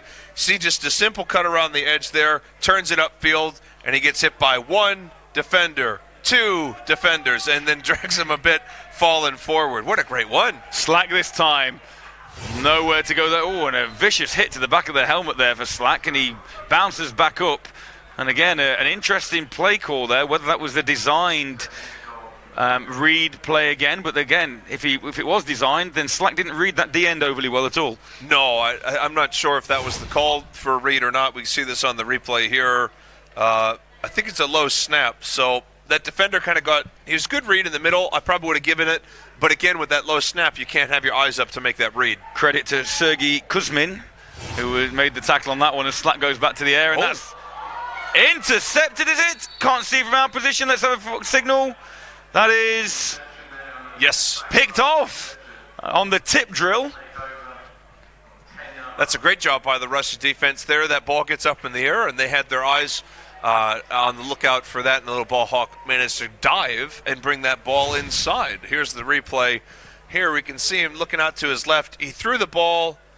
It was a bit behind the receiver, but it was mostly because it was tipped by the linebacker and managed to make that grab.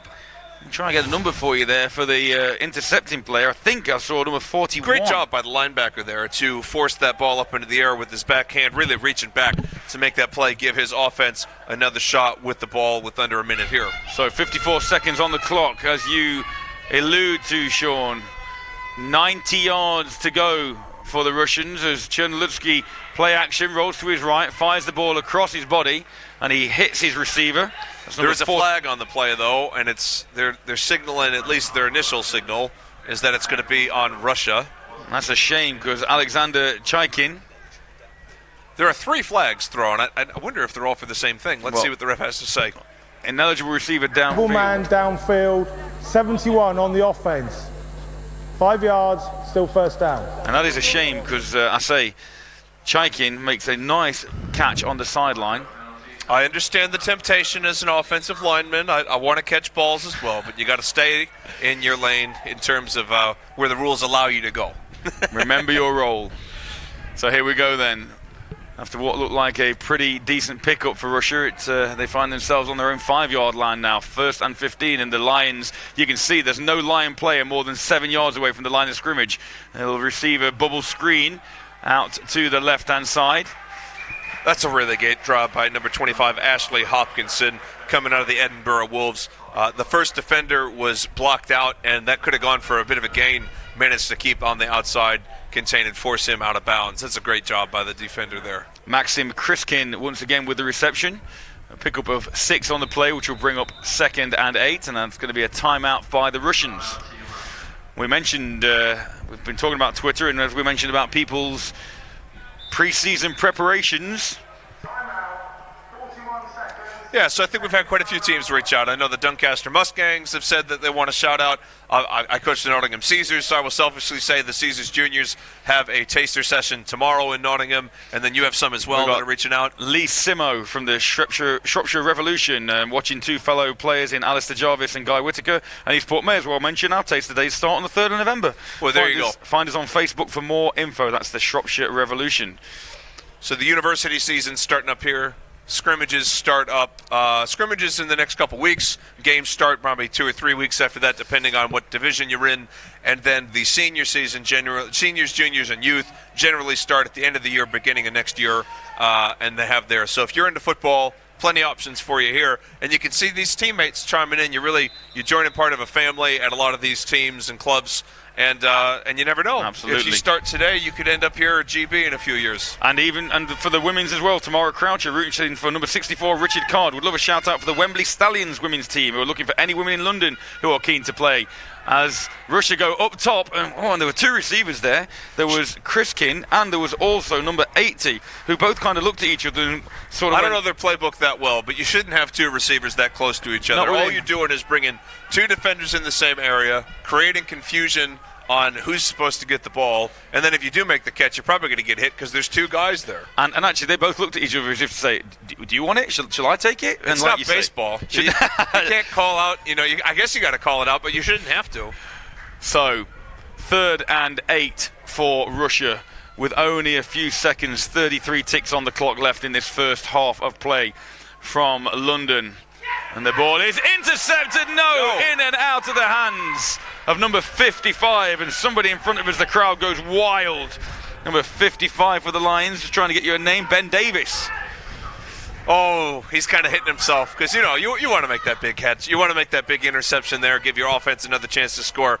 But that's still a great pass defense. And now it's 4th down for Russia. And 25 seconds left here in the half, according to the ref. And like you say, it'll be interesting to see whether Walters or Mbemba field this one, and when the Lions do take over, whether Coach Callan elects to be conservative or stick in another dagger. I don't know. Considering what happened on the last drive, you might just want to count it as a win and trot into the locker room with that 20-0 lead. It's not something that you're exactly going to be upset about. Absolutely not. So, here we go then. 4th down. Continue to get in touch with us. You have all of the second half. We will be continuing to read your tweets. Tell us who you're supporting as the pressure comes, and it's a high hanging kick, and Walters' fair catch signal again, and that's going to be catch interference is what that's going to be. Well, because it didn't exactly work either. Walters waved his arm quite clearly, and as a player on the kicking team, that's your signal to get out of the way. Let him try and attempt to catch the ball. It looked like water polo down there. He's jumping up trying to catch a ball over somebody's shoulders. That's not how a fair catch is supposed to look. I think the Russia cover guy probably didn't assume the kick was going to be that short. No, here we go again. He doesn't have eyes on the back of his head. So here he is running downfield and trying to turn away. He did lower his shoulder. He didn't take a cheap hit. He just ran into him. Just completely missed time, but nevertheless it's going to work in favour of the Lions, who will have a very short field with a roundabout. If you're the coverman there, you're assuming that punt's going to go more than 20 yards. So you are. You're not expecting to have to turn that quickly. And as you said, it's not like you took a cheap shot or anything. Nope. You just ran into a guy when he wasn't supposed to. I think the refs are discussing where to spot this ball. Because, one, it's a flag. So it's where do you put the ball if you accept the penalty. There are also flags close to where the kick was made. So whether there are multiple fouls. And then on top of that, even if the play just went through as it was, the ball bounced off of one guy and then actually went forward, and GB recovered the ball further closer to the goal line. So you have to say, can you advance it off a bounce if there was interference in that as well? So there's 5 yellow flags. I don't think I've ever seen that many flags on a football field at one time. There are 5 flags on the ground right now, and then 1 flag in shot with the UK flag there. So we're being told the fair catch can't be advanced. So obviously what they're looking to try and ascertain is to these 2 penalties, I assume, one close to the kicker and one where that fair catch interference was, and how that's going to result. There's quite a bit of discussion here. In fact, we have a rules expert right next to us. Really he was the one that weighed in here. We want to thank him for his efforts. That's also Roger Goodgroves. Roger's also time and clock management here on your scoreboard, helping you out with that. So while they're trying to sort these things out, Billy Heinrich from the Jurassic Coast Raptors, they've got their final rookie evening on Wednesday the 23rd at the Avenue Stadium in Dorchester, starting at 8 p.m. Check out the Jurassic Coast Raptors Facebook page for more details. Jane Young, watching my son Ross Young of the Edinburgh Wolves. Great game so far. And Jane? 6 blue. Kick catch interference at the end of the kick, white. So there you go. There are those 2 penalties, and now they're going to discuss with the coach what those mean. I'll just go back to Jane Young, because Ross Young has had a heck of a game so far, number 48, delivering some major hits for the Lions. So yeah, they're obviously now discussing what those 2 penalties mean and whether they offset or whether one's more serious than the other. A face mask penalty against the Lions and a catch interference against Russia. We'll listen to referee Wickham once again now. Here we go. Kick catch interference by the kicking team will be declined. The personal foul face mask by the offence will be accepted. It will be 15 yards from the end of the kick. First down, blue. Okay, so it appears actually that both those flags were against Russia. The catch interference was on Russia. Yeah, but ultimately, if that's been declined, then the other penalty must have been on Russia as well, because the blue have now got the ball. I'm not positive of what happened. I think GB said the punt went so short that even with the flag and the face mask, they still have pretty good field position. Also, they might just be running it once and then going into the half, so Absolutely. they might not care. So here we go, though. They still have those twins either side as a late substitution for Russia. Well, he's not a sub, he just was missing. Rumbles onto the field, and Slack isn't running. Slack's going for the jugular, and he's got a man out there, and that's a short pass. If that pass had been another 5 yards in front, then that would have been touchdown Ben Burslam. What but as a it pass was, defense. Great play by the DB. Is that number, I don't have is that 13 or 23? It's hard to tell in the sun here. But what an excellent catch here. Go out here. He drives the ball. It's number 19, actually. And he drives the ball, reads it there, gets full extension on that left hand. What a great play. Ball in the air again, and that one's underthrown once again. Bit of miscommunication. That was Stanislav Leonov on that previous pass breakup that you were talking about, Sean. But that brings up 3rd and 10, and that was just a bit of a miscommunication, I think, between Slack and the receiver. Yeah. Well, they're going to have probably one more chance here, and then probably take it into the half. It's only 6 seconds left according to our clock. It's 3rd down, and on comes Jack Daly, so it looks like they're going to attempt a long field goal, Sean. Because Jack Daly ran on, warming his leg That up. is indeed a long field goal. I've seen a 47-yarder in Brit Ball before. This would be a rather long kick if that is what they're electing to do. The ball is spotted on the 32-yard line, and obviously where Routledge is going to spot the ball is on the 37. Yeah. So this would be a 49-yard kick. Let's see whether or not. He has the wind at his back as well, does Daly. It just depends how the snap and the hold is. And it looks good. Good prep route. That's never going to get. He sliced that one. In fact, he's pulled that one rather horrendously off to the left. And this first half has just come really petered out, Sean. Yeah, if you're GB there, I think you want to give a kicker a chance to get some points on the board. You might as well see if you can extend that. 23 is a lot bigger of a lead than 20 because it puts you over that 3-touchdown mark. But as we can hear the thunderous applause from the crowd, a lot of these hometown fans giving some love to their GB side right here. So, indeed, it is half-time here at New River Stadium in London. We have the score of the Great Britain Lions 20 and Russia 0. And with that, we will take a break. We will wet our lips with a little bit of water and get ready for the second half. And we will join you back from New River Stadium very soon.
Welcome back to New River Stadium here in North London for this men's international European IFAF qualifier between Great Britain and Russia.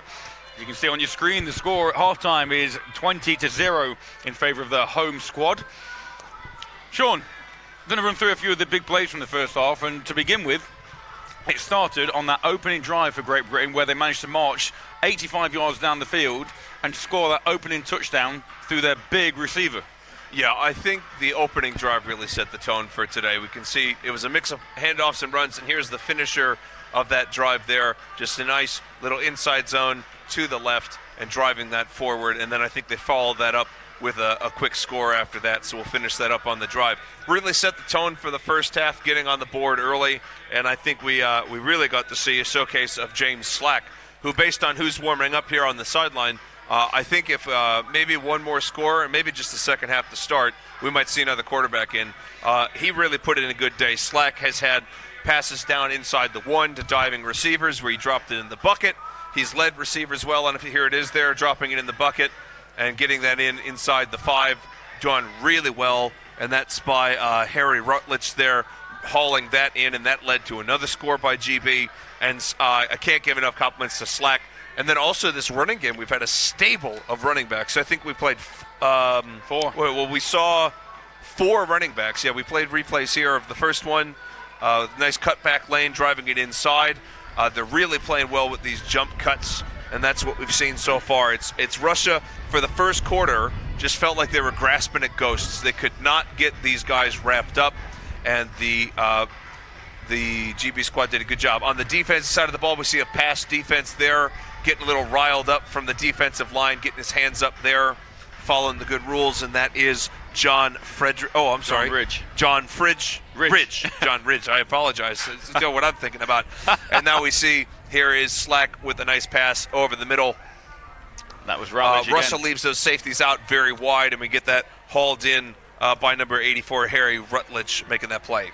Like you said, there's been a stable of backs working all afternoon. The starters of Tom Campbell and then Deji Ali, and then we saw Elliot Walters come on and show what he could do. And most recently, Andrew Owosu came and looked like he was running in slow motion on that one particular play where he nearly took up the field. It's great. So here is that third back that you mentioned coming in, and there's that gigantic hole led by the offensive line. Again, to give the shout out to the boys down front. You could have driven a small car through that hole, and a really good job to finish that through contact and get that score. So ultimately, just I would say bordering on domination by GB. Certainly for the first quarter and a half, they struggled just a bit here to close out. They were trying to get a fourth score. You saw a great pass defense by the Russia defense there, full extension with the left hand by the defender, and then a couple of punts and a few penalties here and there led the first half to a close. So I'd say for the first quarter and a half of football, domination by GB.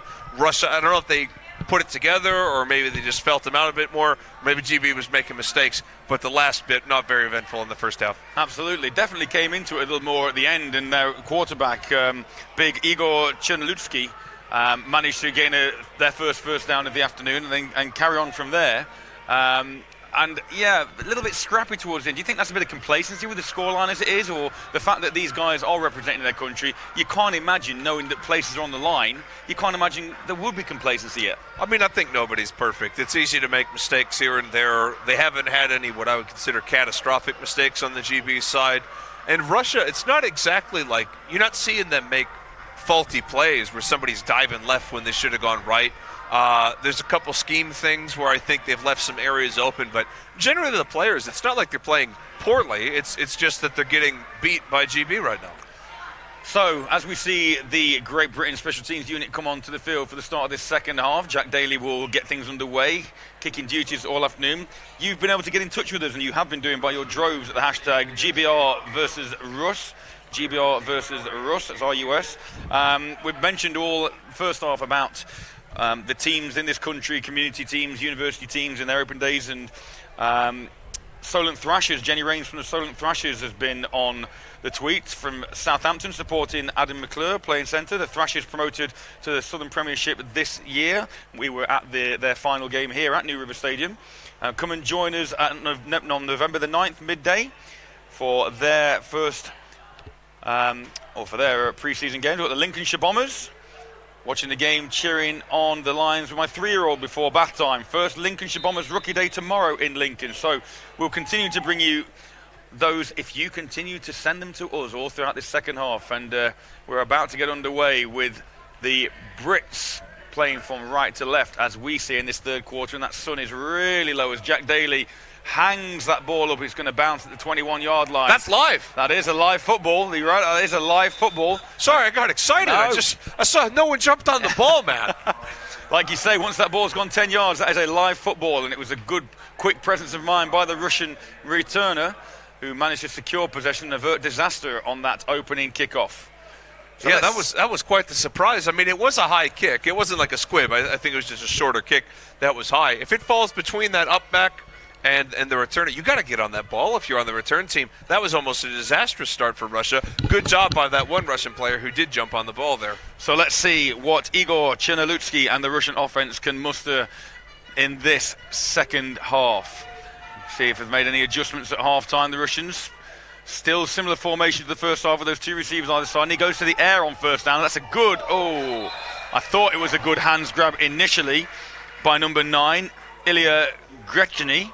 But unfortunately, he takes a vicious hit on his way to the turf, and that ball just squirts loose. And that's a strong hit from Will Hobbs, forcing that ball out there. Russia looking to get some momentum, and him shutting that down, trying to fire up his teammates with some animation after the strike there. Will Hobbs always prided himself on the ferocity of his hits, of his contact play, and a great example there.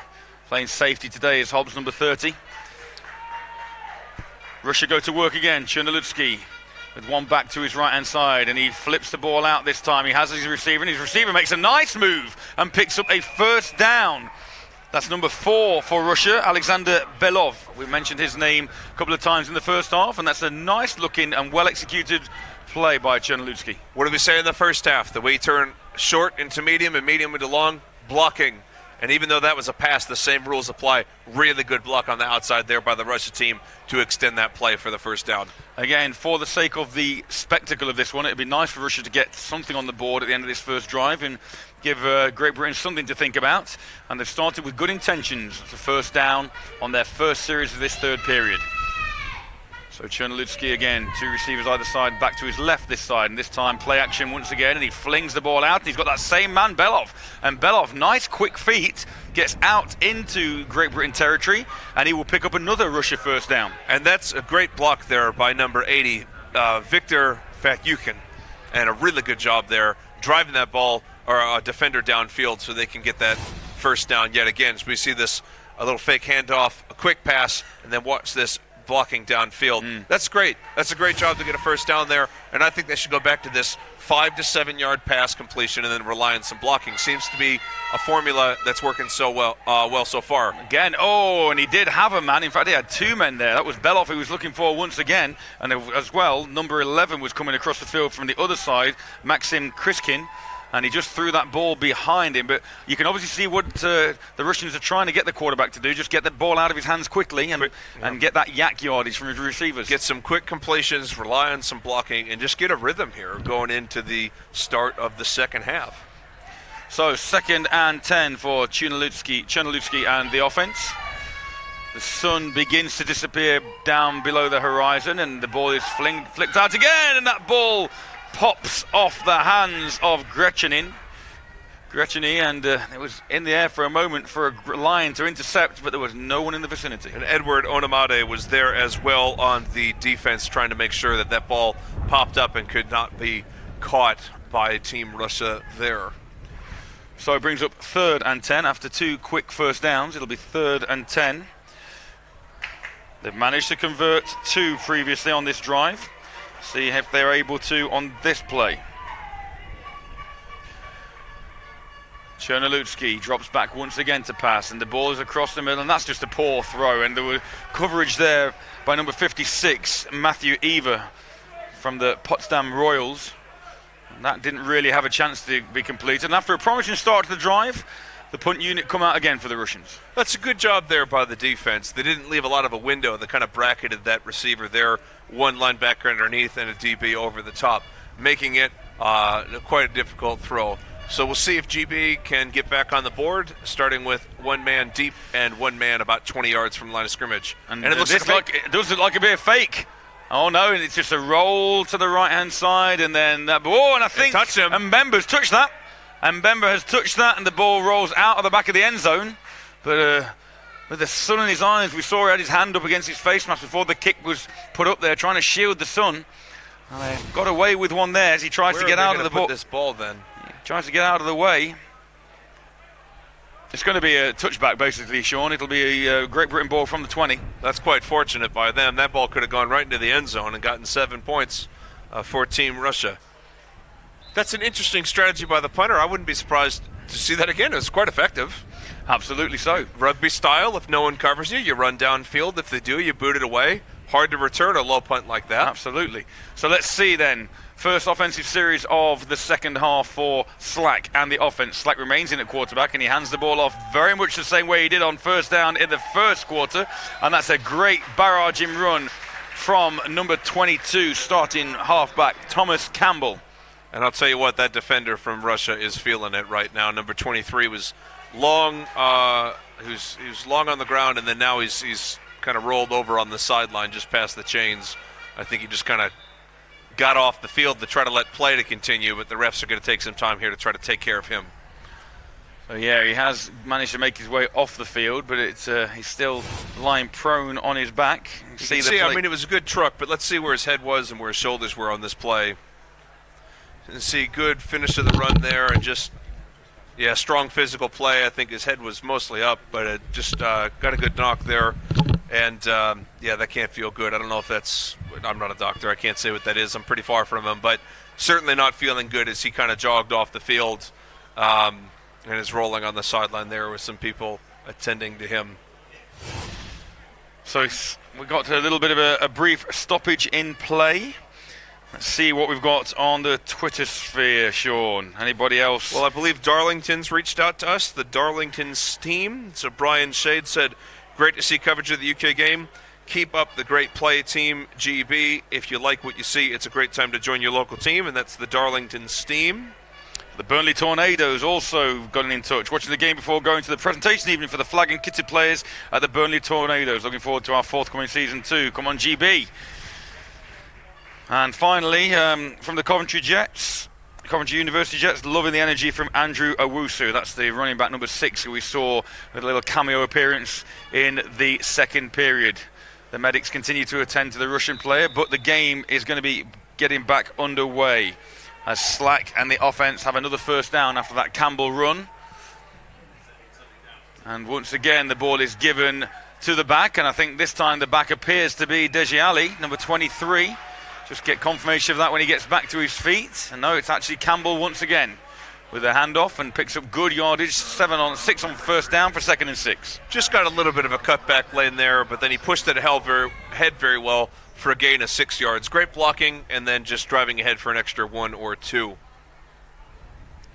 So 2nd and 4 for Slack in the offense. The shadows are gone. The sun is still in our eyes, but I think it is probably out of sight for the players down on the field. And another little bubble screen out to Routledge, and Routledge with blocking from Jack Daly should have enough for, no, they're going to mark him short of the first down, so it'll be 3rd and inches. Well, we said earlier, the way you convert medium to long blocking, Daly missed the block there on the outside, let the defender get in him, and that defender that got past Daly on the block is the one that made the tackle. And that is doesn't seem to matter. Still very beneficial spot there, Sean. They've given them the first down after all that. It's a very, very fortuitous spot by the officials. He looked short on our camera, but I'm a bit further away from the field than the refs are. So first down. Slack. Still a little bit of a delay as they get their last minute instructions in there. 1st and 10. 45-yard line. Good penetration by number 90 for Russia. That's Ilya Shukarov. Gets past the left tackle and did a little shuffle after that, feeling it a bit. Still good to have some good plays here. Remember, win or lose, these teams have another game. So you want to get some momentum. You want to make some plays. You want to get something on film that you can know that works, so you can bring that into the next game. Absolutely. 2nd and 10. Slack in the offense, wanted to try and build a little bit of momentum. It's been a bit stop-starty at the beginning of this third period with the injury, and Russia, we thought, had something going. Managed to thwart that. This is Deji Ali this time on the carry, and he gets out past the 45, and he'll pick up 2 yards for 3rd and 8. That's a good play there by number 10 from Russia. Just got his body in there and helped clog up the hole. He's starting there, I believe, kind of a middle linebacker spot, and came up and made that stop. So his 3rd and long again for Slack, and it won't be any surprise to see Slack go to the air and complete this one, as he has been doing all day long so far. We noticed backups warming up at half-time. Pat Daly, number 7, definitely, and that's I think that's false start on the quarterback. I think that's going to be. Seemed to take a step backwards prior to the ball going out. Full start, offense, number 81, 5 yards, 3rd down. So, no, number 81 there. Number 81 is Ben Burslam. There's a chance that that's actually a false start on 2 players. Yeah, and they're only allowed to call it on 1. I've certainly seen that before. Let's take a look. The bottom of your screen is where...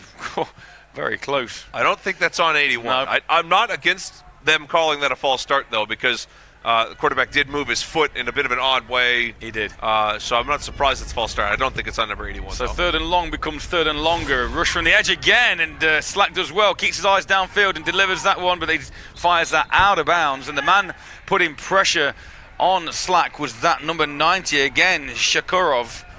And that, I think, will be the first time we see the punt unit this afternoon for the Lions. Good pressure there by the Russia defense, forcing him to roll out, forcing the quarterback to just throw that away and try to live the fight for another set of downs. And as the sun goes down here in North London, the temperature begins to drop. Can the Russians ignite their offense? They showed potential on that last drive. Not a great snap. No, high snap. Routledge with kicking duties gets that one away. It takes a Britain bounce initially and is down at the 25-yard line, and Russia will be next up. You know, there were a lot of Russians by the ball there, but I'm not really sure they should have been. You got to have an away call in that situation. They had 2 men back, and now we can see here with this beautiful New River Stadium setting, as the sun is setting, it's a bit, it looks a bit dark if you're not right in the sunlight, but on the field, I think it's actually really good conditions right now for playing. Beautiful. So on camera, it might look like it's quite dark from certain angles, but I can assure you that here in person, it is a beautiful day for football, and it's you couldn't ask for better weather, really. Just cool enough that you can run around without getting hot. A little too cool up here in the commentary booth, but for the players down on the field, I'm sure it's fine as the ball is handed off on first down, and there's nowhere to go for Markelov. And Markelov tries to pick his way through 5 British defenders, but Alex Haldane is having quite the day. Really good job setting the edge there. There was just no way that running back could have gone outside or inside, and then some gang tackling from GB followed up there. Just a really good play, and Alex spearheading that play. So we've said his name a lot, and with good reason. So 2nd and long for the Russians. Really need and would like to see the Russians get on the board. I know obviously Coach Callan and the GB team would not like that, and that's a good pass and catch, but a great form tackle there by Joe Cassidy from the Bristol Aztecs. Hard to get on the board when the defense is playing like that, but now we got a 3rd and short. Let's see what the Russia team can do. They have a little bit more of a spark compared to the first half here, but we are running out of time. It's already halfway through the 3rd quarter. Just running down this British roster, Sean, we've got the Tamworth Phoenix represented, London Warriors, we've got the London Blitz, Bristol Aztecs, UWE Bullets, Edinburgh Wolves, just to name but a few, the Shropshire Revolution, the Solent Thrashers, and that's without going then over the channel to Europe, as the ball is put up just off the ground there. And just to name a few more, you got the Bristol Pride, Manchester Titans, Farnham Knights, let's see who else, Merseyside Nighthawks. I mean, you got people from multiple teams around the country. It's really great to see teams represented. We also have a shout out here from Ruth. Said, any women in South Wales watching Great Britain v Russia interested in playing, get in touch with the Cardiff Valkyrie.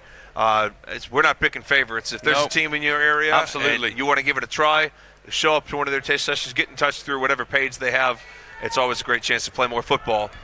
Oh, and that's a high hanging kick again, and I'm sure Daly thought about fielding it, but now it takes a Great Britain bounce, and it's going to be good starting field position again for the Lions, just inside their own 45-yard line. We've got the Bristol Pride here, Theo Eddy for the Bristol Pride, and then I say if we go across the channel, Sean, the Rostock Griffins, the Dresden Monarchs, the Hanover Spartans, the Potsdam Royals, it just goes on and on, the Allgäu Comets.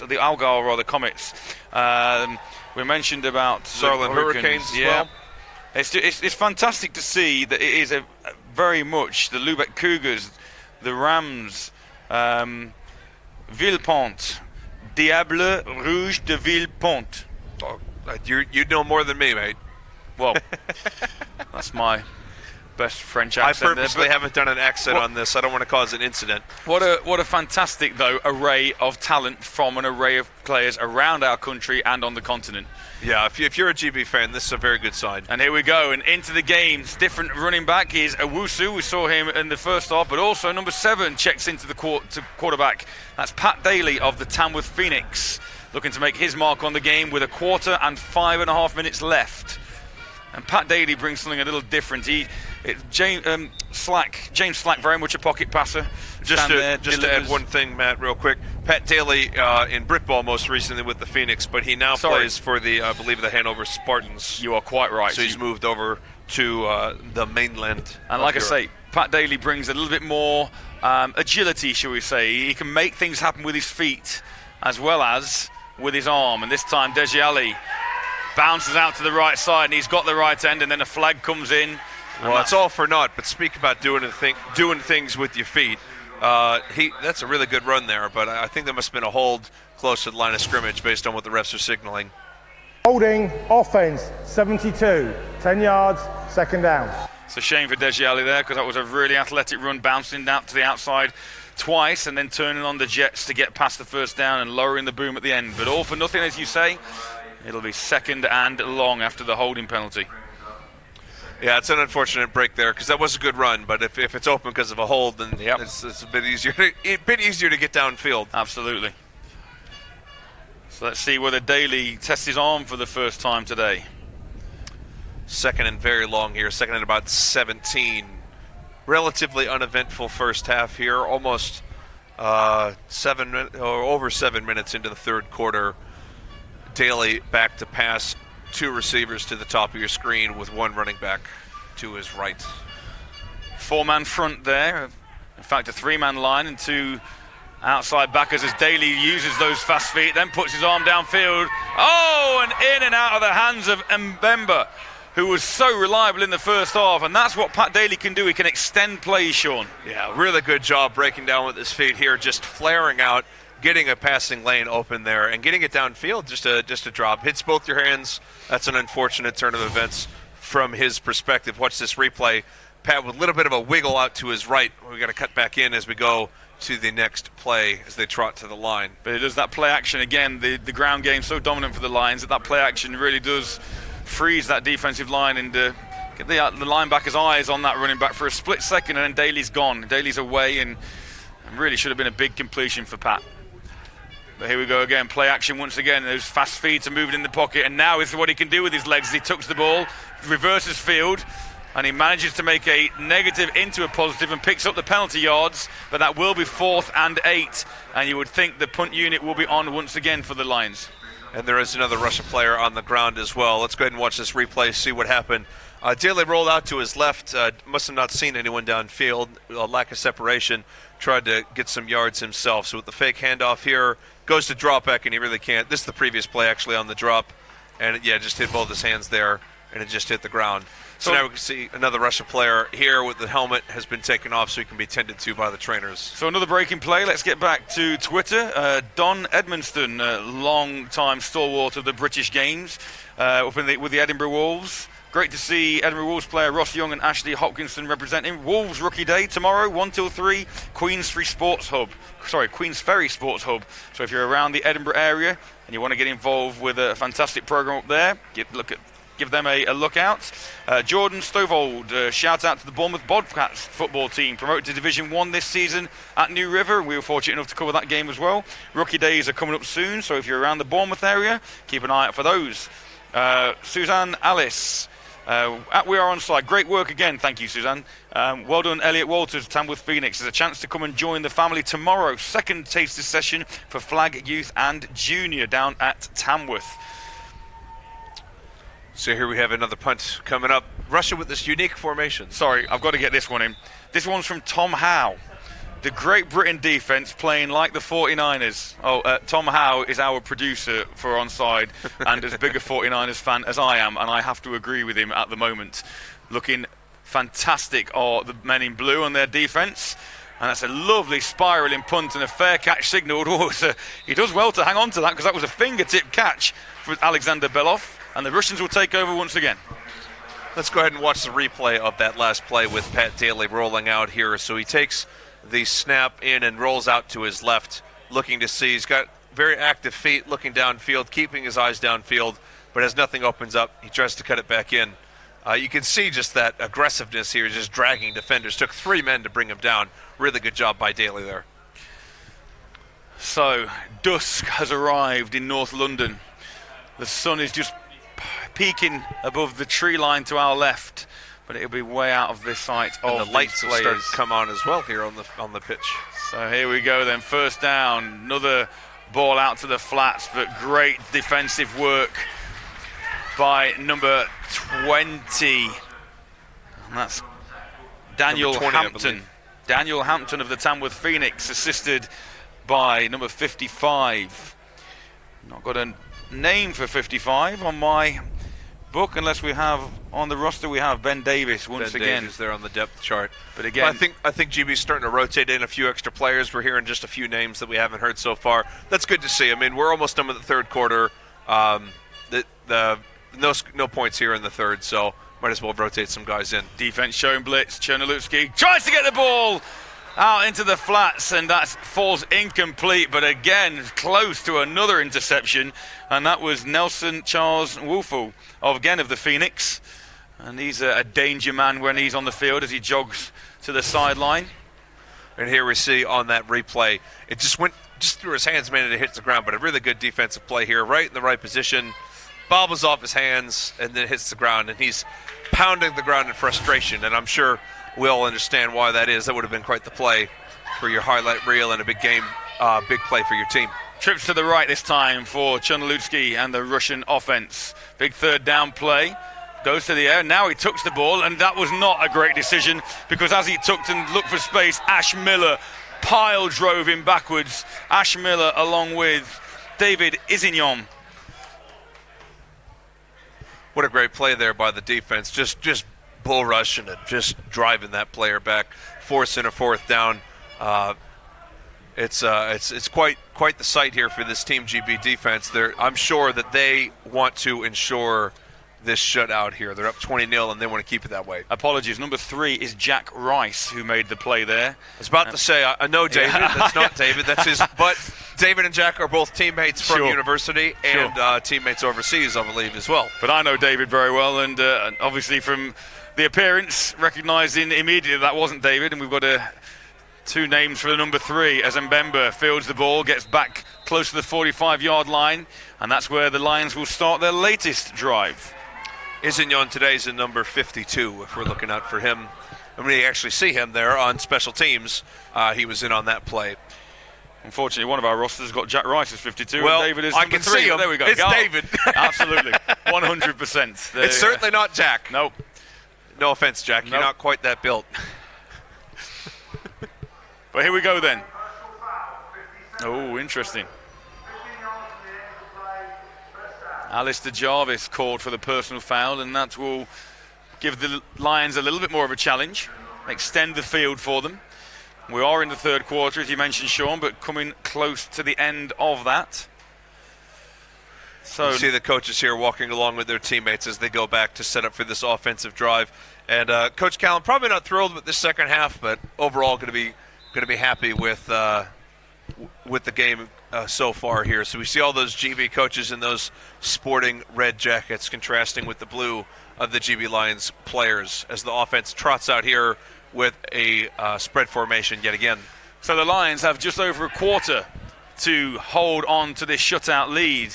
The Russians have just over a quarter to try and get into this, and you have just over a quarter to get in touch with us and give us an opportunity to promote your team, to let us know where you're watching from and who you're supporting, as Deji Ali is the first carry of this latest possession. That's good defensive work by the Russian front. Yeah, a really good stop there by Kirill Morozov. I apologize, Kirill. I did my best. It did not work. I tried, but you did your best on that play, and that was a really good stop. He ate up the offensive lineman and managed to make a tackle for a loss. So Pat Daly in the offense on 2nd and 13. He goes to the air and he pops that ball behind Jack Daly.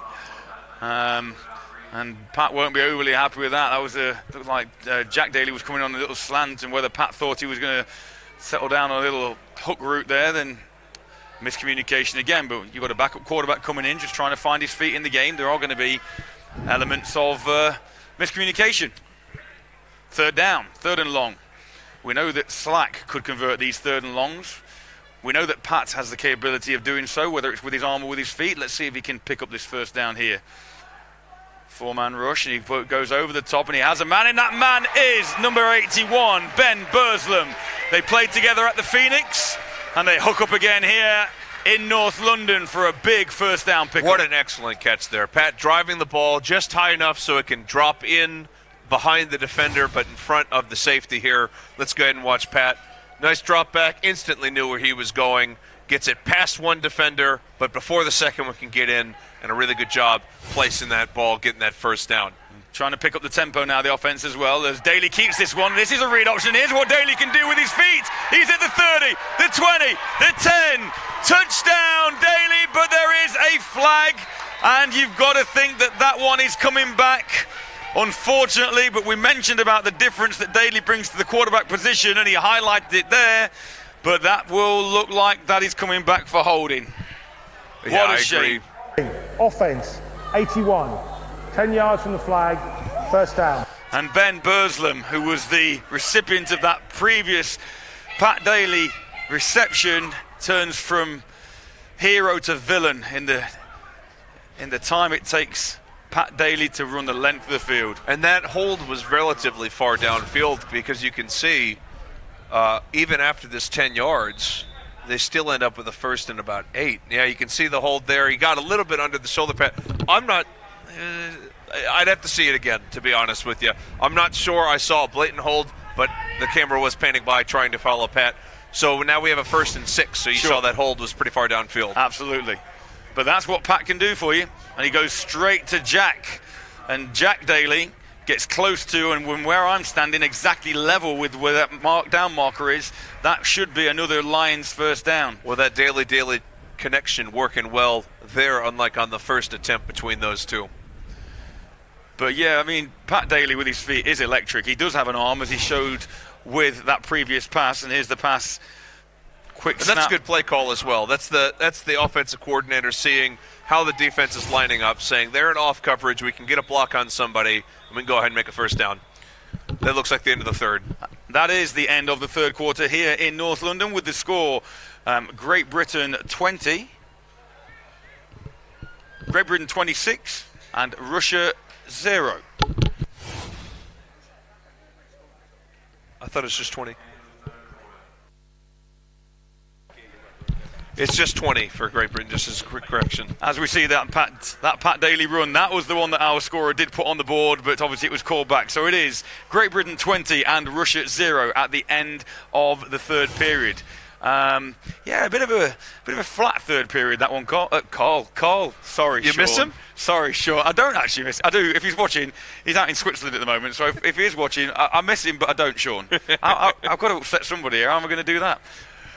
That's just an old habit. That's all right. So we have split formation out here, and we'll see if GB can get on the board, get Pat Daly his 1st score running the offense, or maybe Russia can get another stop. So here we go, Daly back to pass. He goes down the sideline again. He's got Bursam there, and I think that was a flag, because I think the defender there, number 40, who is Magomed Madashev, didn't even make an attempt to turn his head around and ran straight into the receiver. Yeah, I mean, we only saw it, live like everybody else. Watching here on the replay, you're going to get a better shot of that hit. You can see he's right there, the ball's open, and the defender just came bowling in. Now, I will point out, in this league, I think that's only a 15-yard flag. So it's better than a touchdown, I guess. But no attempt to play the football there from the you got to turn around, you got to jump for the play. Pass interference, defense. 15 yards from previous spot, first down. So you're right, it's a 15-yard foul rather than a I'd spot almost foul. say do it on purpose. That's a surefire touchdown. I'd rather give up 15 than 40. That is true. Cynical, but true. And just referring to my the tongue earlier on, you can call me whatever you want, Sean. Okay, But here we go then. First down, Great Britain, with Deji Ali in the backfield alongside Pat Daly. I'll stick with calling you my friend, Matt. We can watch here as we go from the 25. So here we go. GB. Two receivers either side, and Deji Ali with the run up the middle on that zone running scheme again, and he's still on his feet. His legs are driving. His linemen are assisting. Whitaker again coming in at the end of that, pushing that pile forward, and he does get that first down. That's great to see. And slightly different rules than some might be used to. Absolutely. In certain leagues, you weren't allowed to assist the runner like that, but certainly in the NFL, you couldn't assist the runner like that. But that changed in that league. But in this league, that's fine. You can get behind him and give him a nice little shove there. And that's okay, so it helps him push that first down. Yeah, you can't pull, but you can push. And so that's a good job by the lineman there. So Daly again gives the ball to Deji Ali, and Deji Ali picks up another 7 or 8 yards on first down. Yeah, this running game really chewing up the clock, moving down the field. Let's see if they can close it or if Russia can get a little stalwart stop here inside the red zone. We're really enjoying the fact that so many of you are getting in touch with us, and in our next break of play, we'll bring you a few more messages from people, particularly one from Day. And if you're Day's boyfriend, she wants a shout out because apparently you won't share the food. So she wants a shout out, and seems rude. You'll share some food with her. I mean, generally, I always make sure to tell my wife, so we can afford more fries. Just order your own. There we go. It's okay. So 2nd and 4, and it's a broken play this time, but that's okay because Daly will just tuck that ball under his arm, and he will get his touchdown as he goes off the right-hand side, untouched, for an 11-yard score. As our producer Tom Howe would say, Pat Daly doing Pat Daly things. What a great run there. A bit of a broken run, but it almost looks designed because he gets the edge, gets downfield, and bursts his way into the end zone. The only reason it didn't look designed is because Elliott, I think, whether it was Elliott or Deji, looked back at Pat as if to say, oh, should I have taken that? Well, and then, no, Pat Daly apparently, just, if you're GB, you'd say, no, you shouldn't have taken it because we like the points. We'll keep that, and we'll stick that one in the playbook for later on. Exactly. So now we've had a first down on a fumbled snap and then a broken play for a touchdown. So everything kind of rolling in the way of Team GB today. Jack Daly on to add the extras. Ooh, almost blocked. Great effort coming off the edge by number 33 for Russia. Good luck with that, Matt. Let's just go with the first name, I think. I think we got just the first name there. We can try. Well, his surname is definitely Mamatkulov. Let's go with that. Number 33. But a great effort. Here he comes. See at the top of the screen. Oh, sorry. There's the broken play. Look at Elliott Walters. The running back is turning around saying, where's the ball supposed to be going? Managed to get the block around the edge and lead the way for Pat Daly to bring it in for a touchdown. Really good job by Pat showing off his legs on that play. And why not? Right, let's have a quick look on Twitter. Ewan, if you live in or around the Taunton area, check out the Somerset Wyverns. We have an adults and youth team which play regular games and are always looking for more players. Find us on Instagram and Facebook. Just search Somerset Wyverns. That's Wyverns. I think it's Wyvern. Is it Wyvern? It's almost like a dragon, but I think Wyverns traditionally have a different number of arms and legs than a dragon. And then one very quick one from Rachel Aldis. Good luck to the GB Lions. Any women interested in getting involved in American football, come check out the Hertfordshire Tornadoes. Everyone's welcome. So, probably just under where you can see on the clock on your screen, 10.5 minutes remaining to get your messages in so we can promote your program. As Belov feels the kick and then slips and stumbles, gets to the 20. Tried to make a sharp comeback, but somebody was right there on him and it did not work. Nelson Charles and Wufu. with the tackle. So let's see whether Chernolyutsky and the Russian offense can break this duck. 8:20 left in the fourth period. So yes, Black Country Vipers. Great to see former Viper Theo Eddy at centre for GB today. More information from the Edinburgh Wolves on their trial sessions. 20th of October, 3rd of November and the 10th of November as ball is handed off on first down, but nothing doing there. And that is David Isignon. That's those. I'm pretty sure with those biceps, I'm pretty sure that's David there. Great stop by him, just gobbled up that run, tried to have a little inside handoff, and that did not work for Russia. David shutting that down with a great play. Alongside Nelson, Charles and Wofu. Assisting on the tackle to bring up 2nd and 13. Clock continues to run after that play on the ground. 7:50 left in the fourth. 27-0 to Great Britain at the moment. Quarterback who is a new quarterback, and that's a great play once again by the defensive back. And that defensive back is number 25, Ashley Hopkinson. Timed that. I thought it might have been a bit early, but he got just behind the receiver and made sure to break that pass up from behind. A good solid hit there as part of that play. Dmitry Shorokov is now at quarterback for Russia. So Chernolyutsky finished his work for the afternoon. The floodlights are on. And Shorokov drops back and then looks like he's going to run and then fires the ball downfield. Now there is a flag on the play. Let's see if they call a hold on the defensive back here. As Dokuchev was the intended receiver. As Ashley Hopkinson was the closest player to where that flag's been thrown. But let's see if that's who it's on or if the ref saw. 25. Less than 15 yards, it's a spot foul, automatic first down rush. Nice clarification from the referee there, because it's less than 15 yards downfield. It's a spot foul, but it is a first down. It would have been anyway, but it's also an automatic first down because of that flag.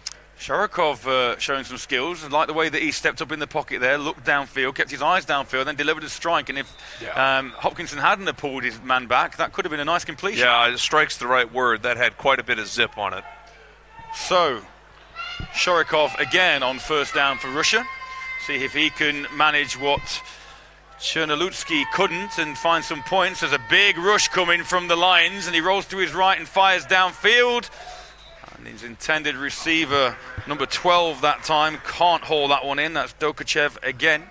They're trying to pick on Hopkinson. I'm not sure it's working that well. I know they got a flag on him, but I feel like he's been on the play the last 3 or 4 plays in a row.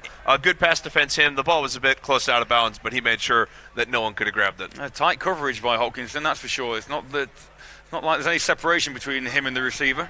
But that time Shorokov was forced out of the pocket by 8 men coming through from the Lions. And again, they've got 7 men, and they rush 6 this time. And Shorokov goes over the top, and that's in and out of the hands of Chad Walrund. Oh, he's going to be beating himself up. Not only would he have had that, he would have had some room to return it as well. Hit him right in both hands. He had 2 bites at the cherry, and that cherry slipped out. Got to grab it there. You know what they say, Matt. That's why he's a DB. As a former receiver, that's exactly what do they why say? They say he's a DB. Receiver who can't catch as a DB. What do they, I don't know. They have a flip to that. Well, I don't know. No, it's just basically DBs failed receivers. DBs who can't run backwards or wide receivers. Anyway, Shorokov under pressure again, and he rolls to his right. It looks like he's going to take off. And he manages to pick up 3 or 4 before he's ushered out of bounds by Jack Rice. But no, that's some wheels there by Cherokov. Yeah, absolutely. I think they might need to design some zone reads for him or getting by. He really's got some wheels. They're turning fast on that outside. It didn't get a ton of yards on that play, but he's showing some speed. He's definitely got some life, and again, he brings that extra dimension, just like Pat Daly does. Chernolyutsky was very much similar to James Slack in that he stood in the pocket and delivered, whereas you can see Shorokov isn't afraid to tuck that ball and take off downfield. And now on 4th and 7, 27-0 down in the 4th period. Unsurprisingly going for it here on 4th. Absolutely. Let's see if they can complete this conversion. And there's pressure again, and he's forced to roll out to his right, and then he steps up into the middle, and he's taken down for a sack. And that man on the sack, who is the recipient of good work, he's at 68. 68, I think. I think 58, Benjamin Davies. Okay. I'm having a hard time seeing that far with the lighting now. I apologize. He's jogging over here. That is 60. That's 68. Well, I apologize. Let's give credit where it's due. So who is that? Paseo Olakoya coming from the Tamworth Phoenix in on that play. We did have a tweet from the Phoenix about Olakoya a little while ago. See if I can find that for you. But nevertheless, the British offense retake the field. Short field here for the GB team. Less than 35 yards to go. Going to the air again, and outstretched dive by Chris Wedderburn. Just a few inches off there on that one. I think Pat laid him out. Generally, you're supposed to give your receiver to run underneath it, but just either a little too much or the receiver couldn't quite run under it quite enough. It's a little bit off. You love to see your receiver lay out for a ball like that. You do, yeah. It's. I'm sure Pat would have preferred that he could have got that in there, but it's great effort by the receiver, but falling short on that play, forcing a second down. So 8:54 left here in the fourth period in North London. A few more tweets coming for you as Daly hands the ball off, and there's room again for Campbell, and Campbell starting running back this afternoon, finds himself with a little bit more work to do here, and that'll bring up 3rd and 7. Good job by the defense to bring him down by the ankles here, just held on and would not let him go. That is number 28, Alexander Kagirodov, making a stop there. Hey, I think we've done pretty well with these pronunciations this afternoon. Well, if you've noticed throughout the broadcast, it's you that's done a lot better than me. I've strategically danced around it. Yeah, I've noticed that. I have noticed that. But well, the one time I tried it, it didn't work. So 3rd and 8, Daly and the offense with 2 backs, and those backs swing out, and that's down. That's not a good pass by Daly, to be fair. There is a flag as well. I think that might be a formation or movement-related penalty there on the short side of the field. Coach Callan pointing towards the defense. Let's have a listen. Offside, defense, 45. 5 yards, 3rd down. So it was against Alexander Chaikin. And that'll bring up 3rd and a much more manageable short. But yeah, that pass from Daly, when you've got Andrew Owusu, who's a big, tall back, to throw it down at his bootlaces. No, you got to throw him kind of high and outside if you're going to pick a direction, if not just squaring his chest. So here we go then, 3rd and a couple. 2 backs, Campbell and Owusu, alongside Pat Daly. Sticking with the split formation here. They've been here the whole second half.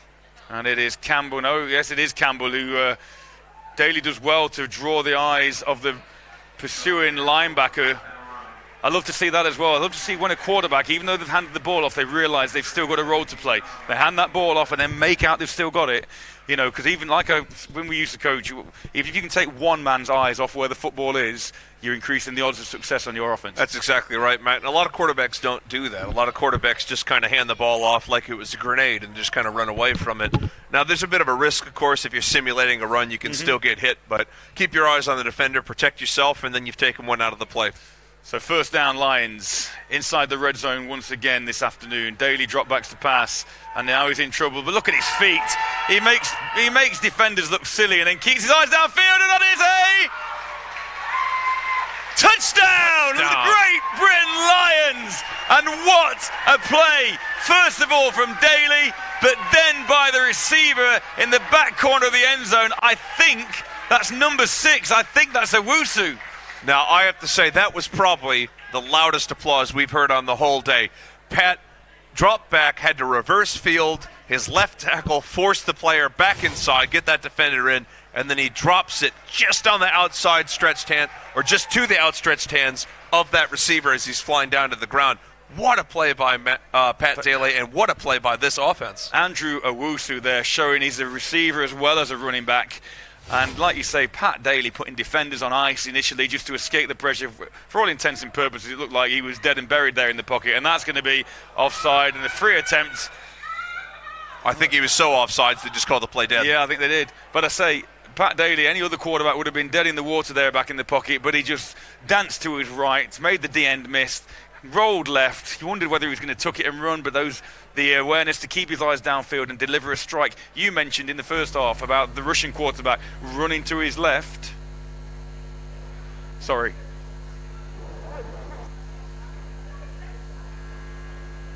Well, we know is offside on the defense, even so though the mic's not working. You mentioned in the first half, or the third quarter, it was about the Russian quarterback running to his left and having to then throw back, flipping his hips. It's exactly what Daly had to do there, and he makes it look easy. Yeah, there is a form. You're throwing off actually a different foot than you normally would when you're throwing on the move like that, and he did a good job of that. I would also like to specifically shout out the left tackle there. Yeah. I believe that's 63, Corey Deere.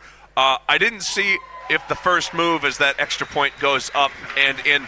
I'm not sure what happened on the first move, but there was a defensive end near Daly.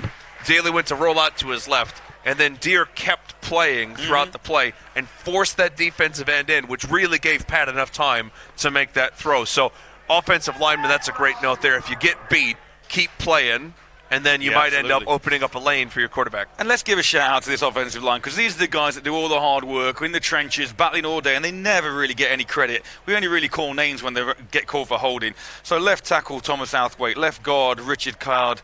Centre, Adam McClure. Right guard, DJ Ogunkolati. And right tackle, Guy Whitaker. But I know in there we've been repping other people in there. Yeah, they've rotated. Corey's come in. Corey and Deere, well Christian Signage, Abraham Ahmed.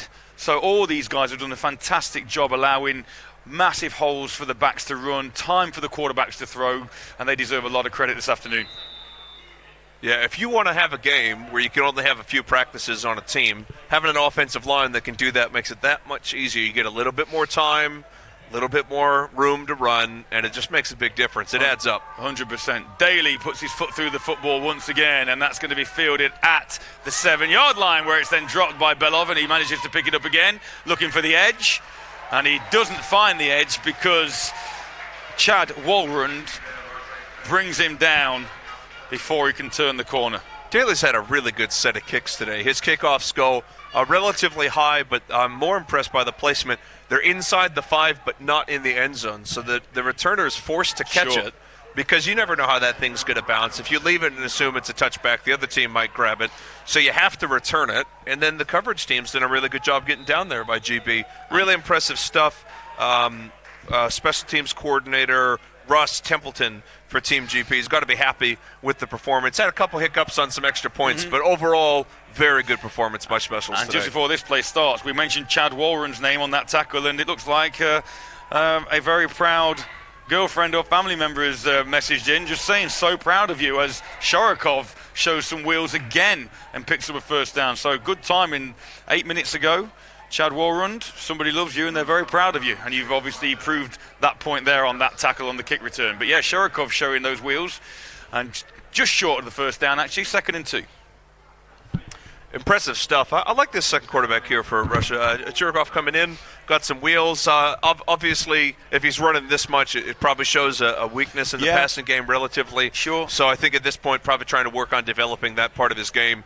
But when you have those wheels, as we saw with Daly in the last couple of drives, they can extend plays. There's a screen pass attempted to be set up, intended for Nikita Markelov, but again, Shorokov threw that one a little behind him. And a little low as well. You got to line that up a bit better if you want to make that completion. So now 3rd and 2nd for Team Russia.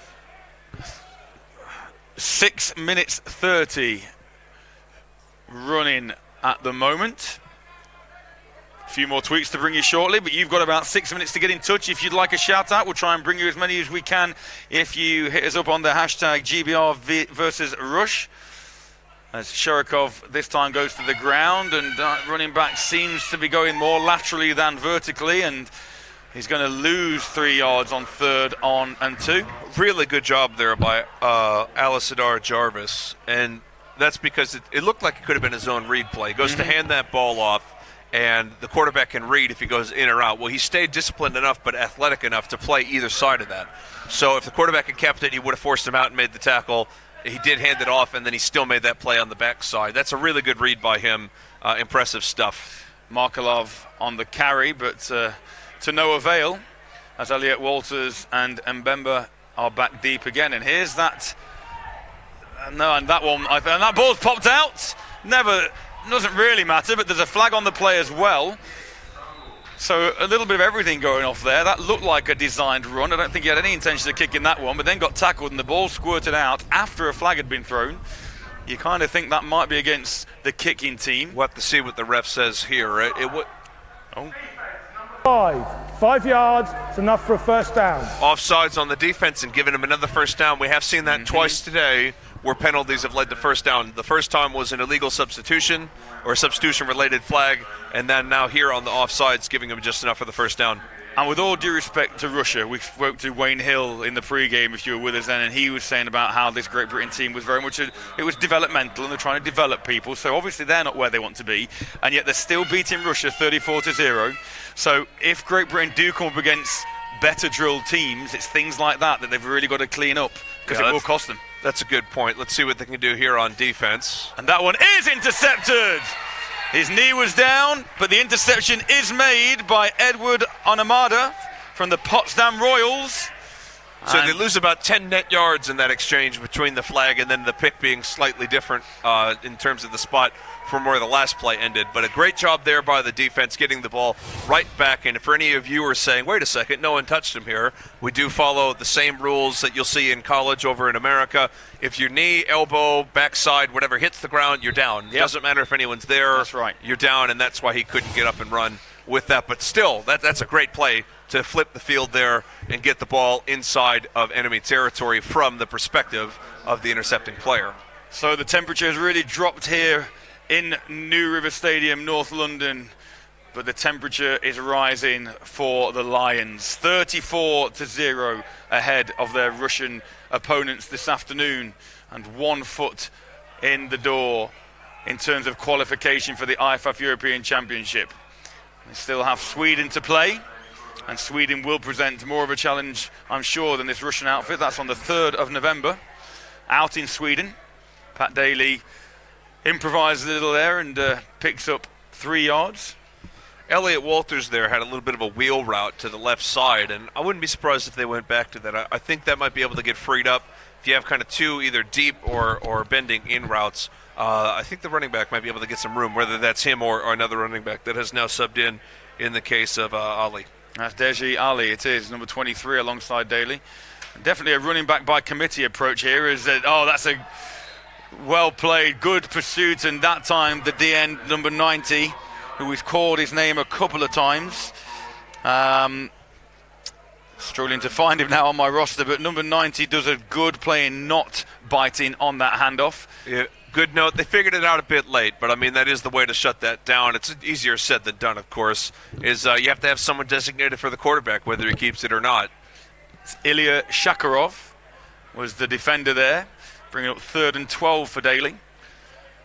You'd expect Daly to go through the air now. One single high safety for the Russians, and he's got a man over the top, and it's going to be a hell of a catch if he can haul that in.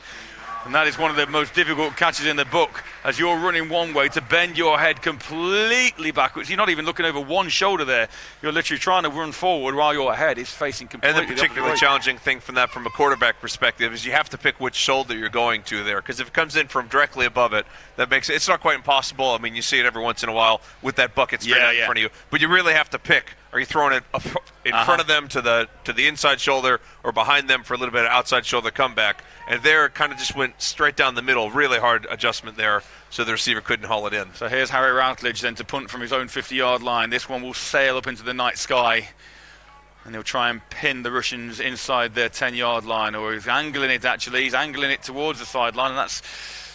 Oh, it's a beautiful kick, actually. The way it bounced and squirted inside the 15 to around about the 14-yard line. He actually short-legged that kick a little bit. He kind of looked a little bit to his right, and a lot of the time you see these punters and they get their foot above their waist. This was a little bit of a pooch kick, and then he got that bounce just inside of the boundary. I think he managed to get the ball inside the 20, which is quite the punt there given the circumstances. So 3 minutes 30 left in this one.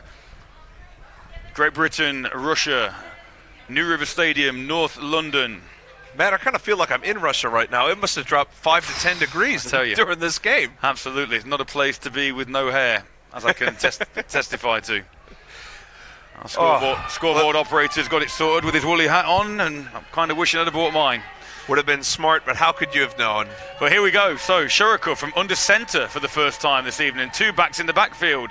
And he rolls round to his left and puts the ball 7, 8 yards in front of his intended receiver, but just trying to do something different. I mean, if his receiver was Taco Fall from the Boston Celtics, he probably could have hauled that in because he's 7'6". But again, that's a difficult grab. You're rolling out to your left with a right-handed quarterback, and it's just really hard to flip your hips. So I'm going to read this one out because this guy who's just tweeted in has got a 49ers logo. And of course, there's no bias here, folks. You know the Niners are very close to my heart. Mike Hall, shout out to all the Gateshead Senators Academy players attending the GB Under-19s trials next weekend.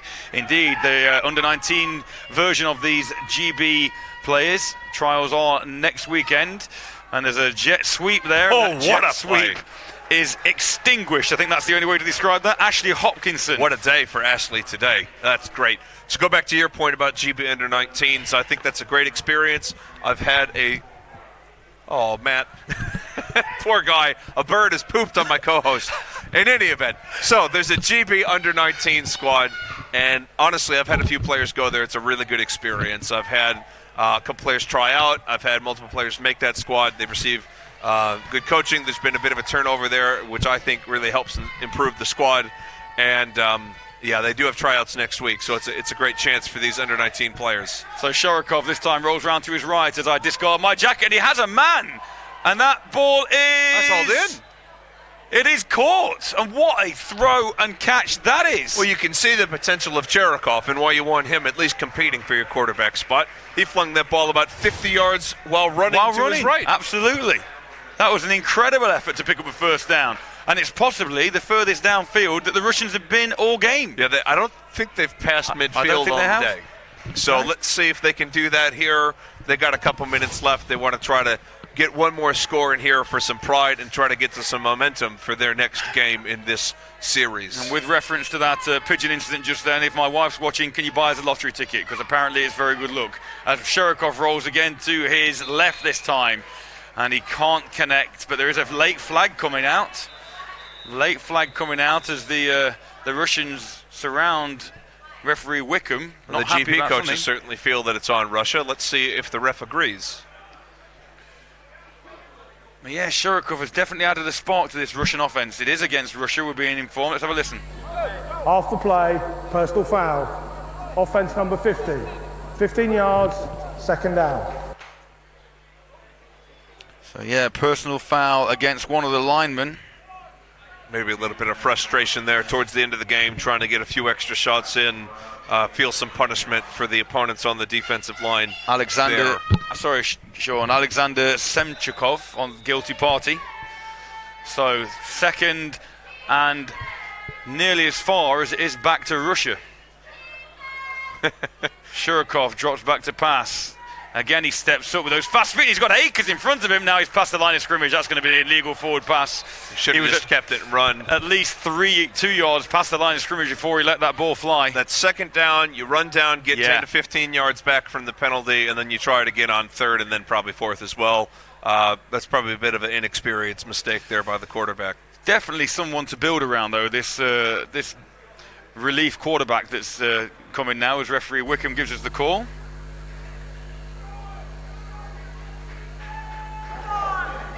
Illegal forward pass by the offense number 2. 5 yards from the spot of the penalty, loss of down, third down. It's always a big one as well because there are 2 minutes left in the game. Yeah, so there is a 2-minute warning here in London, but I say, Sean, it's always a big one because not only do you lose 5 yards, but you lose the down as well. Yeah, it's similar to an intentional grounding penalty where the quarterback's doing something they shouldn't, so they go ahead and take that down away from you. So it's third down now, Sean, and it's probably closer for the quarterback to run up to us than it is for him to run to a first down. Yeah, that's true. It looks like about 3rd and 30. But he's got some feet, and he has got some wheels, and there's a big block laid down, and he manages to pick up 9 or so, where he then runs out of bounds, and it will be 4th down. And realistically, Russia have nothing to lose inside 2 minutes. They may as well go for this on 4th down. That's a good block there on the crackback. It's important you get in front of the guy, hit him from the front, and that's what he did there. It's 4th and slightly more manageable than it was on the play before because it's 4th and 15. So we'll have to see. And under this 2-minute warning, obviously, get to go for it, try to get some points for pride from this Russian side. Let's see, with 2 receivers tight on that bottom of your screen and 1 receiver way out wide up top. The DBs are well off that field as far as 20 yards back in the case of the deep safety. Cherkov drops back, rolls out to his right. He gets hit and set and brought down by 2 GB defenders. What a hit. Nice pressure there, just sat in the pocket too long, waiting for something to open up, and just couldn't manage to get it. Well, I think that's just a punctuation mark on the performance tonight. The offense have been effective, the defense have been stifling. And on that 4th down play, with only 1:37 left, will Coach Callan want to hit that 40-point mark? Will Coach Callan want to hit that 40-point mark? I honestly don't. I must admit, the last GB game we called was the women's game. Sure. And that tournament revolved a lot around points. It did. So I don't know if that plays much of a factor here in terms of tiebreakers and things. Wise, no. You might want to put as many points on the board as you can, because you never know when they're going to come in handy in a tiebreaker situation. Look how strong Elliot Walters is there. Just he had shrugging off defenders. Defensive lineman on his back, and then just managed to shrug him off. Well, yeah, what a run there, and you're just starting to see these running backs, this whole stable of running backs is starting to wear down this defensive line even further. So with a minute and change left, we need to start thinking about MVP, Sean. Oh, that's a hard one. I mean, personally, for me, I'd have to go with James Slack on offense. He directed a beautiful first half. As Walters gets the handoff around the right end and then reverses the field, and he's still on his feet, going side to side, and he'll pick up a first down. I think the running backs probably split the vote. It's difficult, among each other, because they all did. I mean, obviously a lot of great performances. The running backs all kind of carried a little bit well, but in the first half especially, I think Slack really stepped it up. I think that's right. I mean, you look to the receivers as well. Bursland's been influential, and Bemba's been there making plays. The committee of running backs, Campbell and Ali, and like you say, Owusu, and now Elliot Daly. It'd be difficult to split between them, but I think you're right. I think the tone setter, the way it was composed, particularly on those first 2 series, standing in the pocket, delivering the ball, making good decisions, I think James Slack is probably a good call. And again, you could equally argue, and numerous players, Ashley Hopkinson on defense, we've mentioned a number of times. Yeah, certainly they tried to test him today. And that, ladies and gentlemen, right there, as the clock runs under 10 seconds, will be our ball game.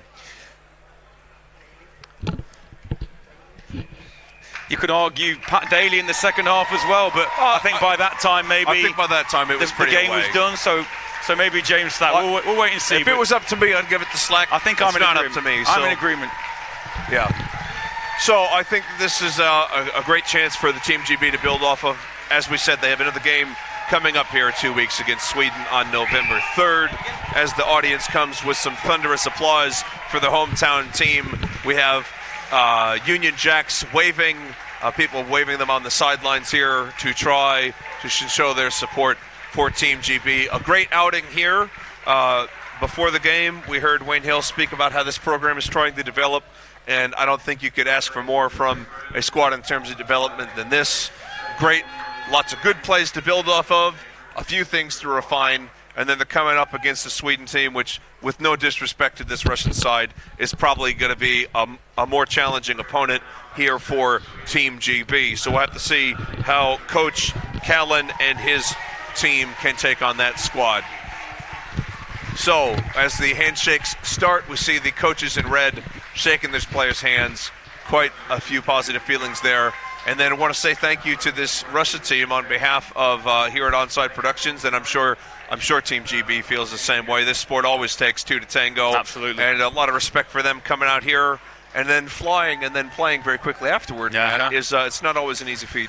I think Coach Callan will be particularly pleased with the fact there was a 34-0 victory, but as you've already alluded to plenty to work on as well moving forward. By far and away not a finished article, the Great Britain outfit, but from 20-0 up at half-time, they've had another 2 touchdowns in the second half, both courtesy of Pat Daly, one with his legs and one with his arm to Andrew Owusu, which really has ended up being a very, very impressive performance. They now head to Sweden 2 weeks tomorrow on the 3rd of November, where they will play the next qualifier to Great Britain, and if they can win that one, then they will book their tickets to the IFAF European Championships. But yeah, just somewhat briefly, this game in a nutshell then.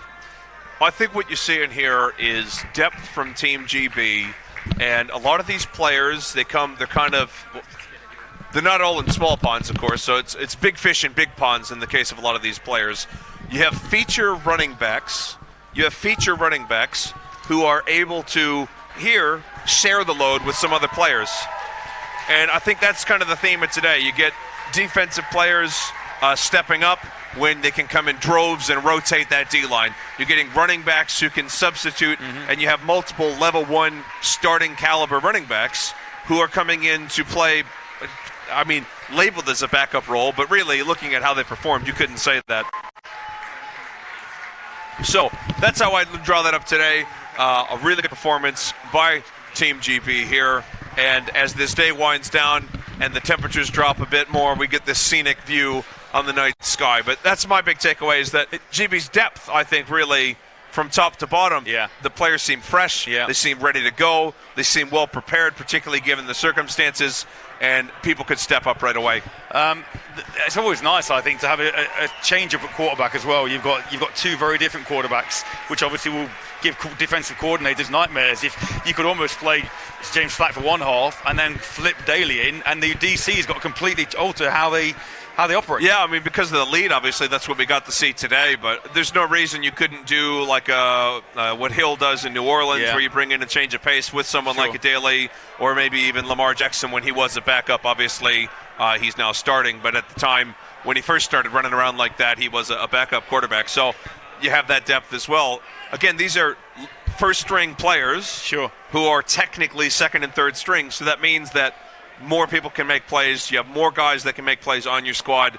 And really, it also means when you say next man up, that next man probably could have started for almost any program in the country. Absolutely. So, what a luxury to have. As we said before the game, a talented GB roster. All that means a lot today, but the big test really now is moving on to Sweden with November 3rd. That's obviously, it's going to be a bit more of a challenge. They have a very good setup over there, and we'll have to see if this carries over. Well, equally, they've got to travel away as well. They're going to have to make that road trip, which obviously will impact them. So travel arrangements will have to be put in place, and the organisation will be key, as well as the X's and O's that the coaches have to put on board. I was just thinking as you were talking, there were a number of spectacular plays. If you think about the catch down in this corner here, where Routledge hauled that one in, some of the runs, the jinking runs from the running backs. But for me, the play of the day was that last Pat Daly passing touchdown, using his legs to avoid the rush in the pocket, then keeping his eyes downfield and delivering that ball where only his receiver could catch it, and Owusu making that diving catch, which is phenomenal. Yeah, I think that's a great team coordination play there. You see a running back able to be a receiver out of the backfield, and then obviously it's just a conjunction of multiple factors. Me personally, I'd rate that one very highly. But I would also, I just say all the scoring plays and that big play that you mentioned, that's the one to me, that drop in the bucket that led to a score. Sure. Well, I believe we're going to be joined very shortly by the new CEO for the British American Football Association, Mr. Pete Ackerley, and I believe he's with us right now. Come on in, sir. Morning, Pete. Come on in. Nice to meet you. Good to see you. When you stand over here for me. I think you're just going to be there. So, let's just get you hooked up on the mic there. I think your mic should be working now, Pete. Okay. How are you? I'm very well, thank you. Yeah. Did you enjoy that? Well, delighted, yeah. So it's always very nervous before anybody's first game. Absolutely. And it was a really important game, and we produced them.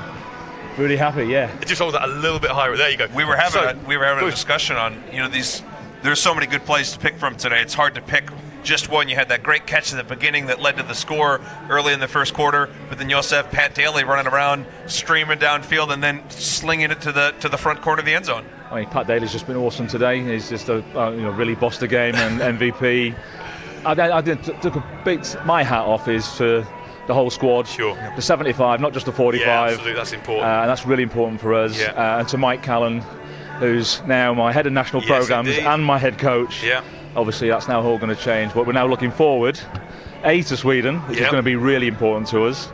It's vital now, in actual fact. But also looking forward over the next 3, 4, 5 years. Well, that was going to be one of my questions I'll come to in a second. But first of all, you've been in the role 120 odd days now, is that right? Five weeks. Yeah. How sum up those first 5 weeks? 5 weeks. Brit Bowl here first day. Yeah. So that was an experience in itself. Yeah. I mean, it really is 5 weeks into a huge challenge, phenomenal opportunity, the passion in the game, second to none. I think I explained it to the AGM of British American football last week. As in some ways, we're a bit of a best kept secret. Yeah. And what really attracted me, I spent a long time in sport in this country, in cricket and football, or soccer, as I now call it, to make sure the difference. We've got a phenomenal opportunity this game. You know, I came into this game or got hooked on this game back in the 80s. Yeah, similar to me. Probably like everybody else. Yeah. And my point now, really more than anything, is we've got a game which can be played by all. It's inclusive. We can get 5, 6, 7-year-olds involved. Yeah. We can develop the game properly in our clubs, in our universities, and probably more than anything is we take this game forward and build it with great foundations, not trying to build something on shaky foundations, which may or may not work. Let's get the foundations right, let's build on that, and then really focus on more participation, a performance pathway and a performance plan, and then get all our people right. Our coaches, our referees, our volunteers, our clubs, and that's what we're going to be focusing. So 5 weeks in, that's pretty much where I am, but we need to unite the game. We need to unite the game and inspire people to play, but unite the game in one direction. One of the things that we saw throughout the entire broadcast today was clubs tweeting in and sharing, you know, hey, if you're in this area, come join us. If you're in this area, come join us. And that's great to see, and building up the game. And then also the GB program as a whole has a nice opportunity next weekend with the GB Under-19 squad having their tryouts as well. Yeah, and I think it's about, for me as chief exec now, across a whole heap of priorities. I think someone said to me a little earlier, 5 weeks in, what's your to-do list like? It looks a bit like a roll of wallpaper right now, but that's in a real positive way. Sure. You know, and we're really just about. I mean, I cannot, underestimate that passion in the game. From every club, from every coach, from every player. And the big thing that I've said about all of this is we will be player-centric. Right. We'll be really completely focused on what is right for the player. Whether you're a GB player, whether you're a 5-year-old who just has a ball in their hand for the first time, we do the right thing for the player, and then we can develop the game. So you'll obviously have a short-term, medium-term, long-term sort of plan. Yeah. If we say a year from now, what would you hope to have seen a year from now? I think a year down the line, I think we want a real clarity around the national programmes. Okay. As in a real clarity about which programmes, at what level, what competitions we're playing in, real focus on when they're playing. Sure. I think our clubs, a massive focus on the clubs. And I mean in terms of delivering real quality in terms of the standards at the clubs, supporting them massively, because that's what they need.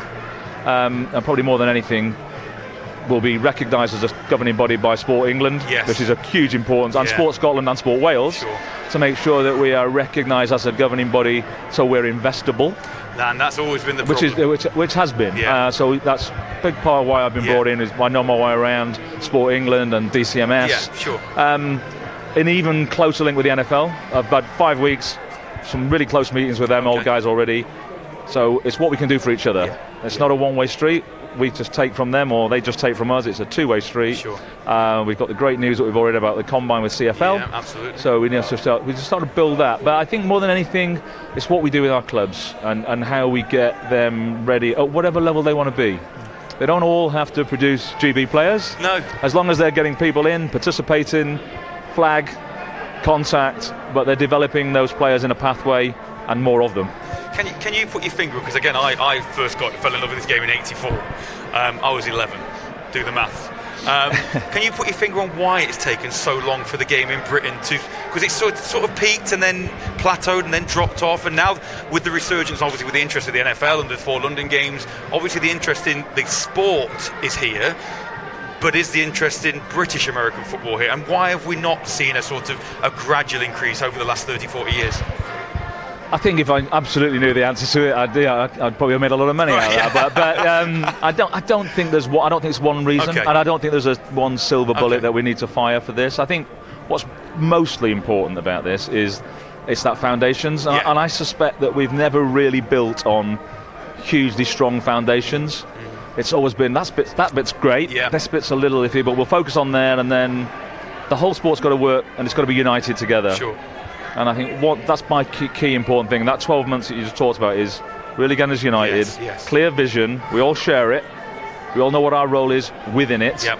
And then we can actually take our sport forward in a really constructive way. But more importantly, knowing where we're going. Sure. And I sometimes use the analogy of a bus. Once we've got the direction on the front of the bus, we can take it anywhere we want. Yeah, absolutely. And that's where we need to be. Well, I mean, having read this and having read bits about you, in terms of what you come from and where you come in, I think it's really exciting times for the game and to have that drive. And I think just general, the fact, we were here obviously broadcasting Brit Bowl and this stand was full. Yes. This seems like the teams north of the border will argue whether it's the right location for national events, but in terms of what we've seen so far, it appears. I think in the short term we've got a great relationship with the people here. It works fabulously so far, and I think we'll look to build that. And hey, I think we'll have a really great relationship probably in this area or not too far away for the next couple of years. Then we'll build, perfect world, Tottenham Stadium, Saturday night before an NFL game, Brit Bowl in there. There's the dream you're hearing here. So that's where we want to be. And we should have big audacious goals. Sure. Let's not just put up with, it's a bit better than we used to do. Brilliant. Well, so let's look at that. Thank you ever so much for your time and My taking pleasure. time to talk to us. It really Pleasure. is a privilege Thanks to very talk much. to you, You too. and make those Thanks, links. guys. Thanks for everything you do. Thank you for enjoying the game with us as well. Thank you. Cheers, Pete. Thanks a lot. Great to hear from the new CEO, and it is exciting. You feel an energy just talking to him, an energy for his sort of aspirations for the game in this country. I agree. There's a buzz here about Brit Bowl, and obviously with this GB program as well, and it's great to see. And as we wind down this day, you can just tell there's just a positive feeling right now. So as we do wind down this day, and as the temperature plummets here in North London, we will thank you from wherever you were in the country watching for your input, and we will just leave you with the fact that the Great Britain Lions have defeated Russia by a score of 34-0 here, and they booked 1 foot on the plane to the European Championships, the IFAF European Championships. From myself, Matt Walker, from Sean Endicott, and from all the guys at Onside Productions, thank you again, and we'll see you at a British American football game in the near future again. Good night.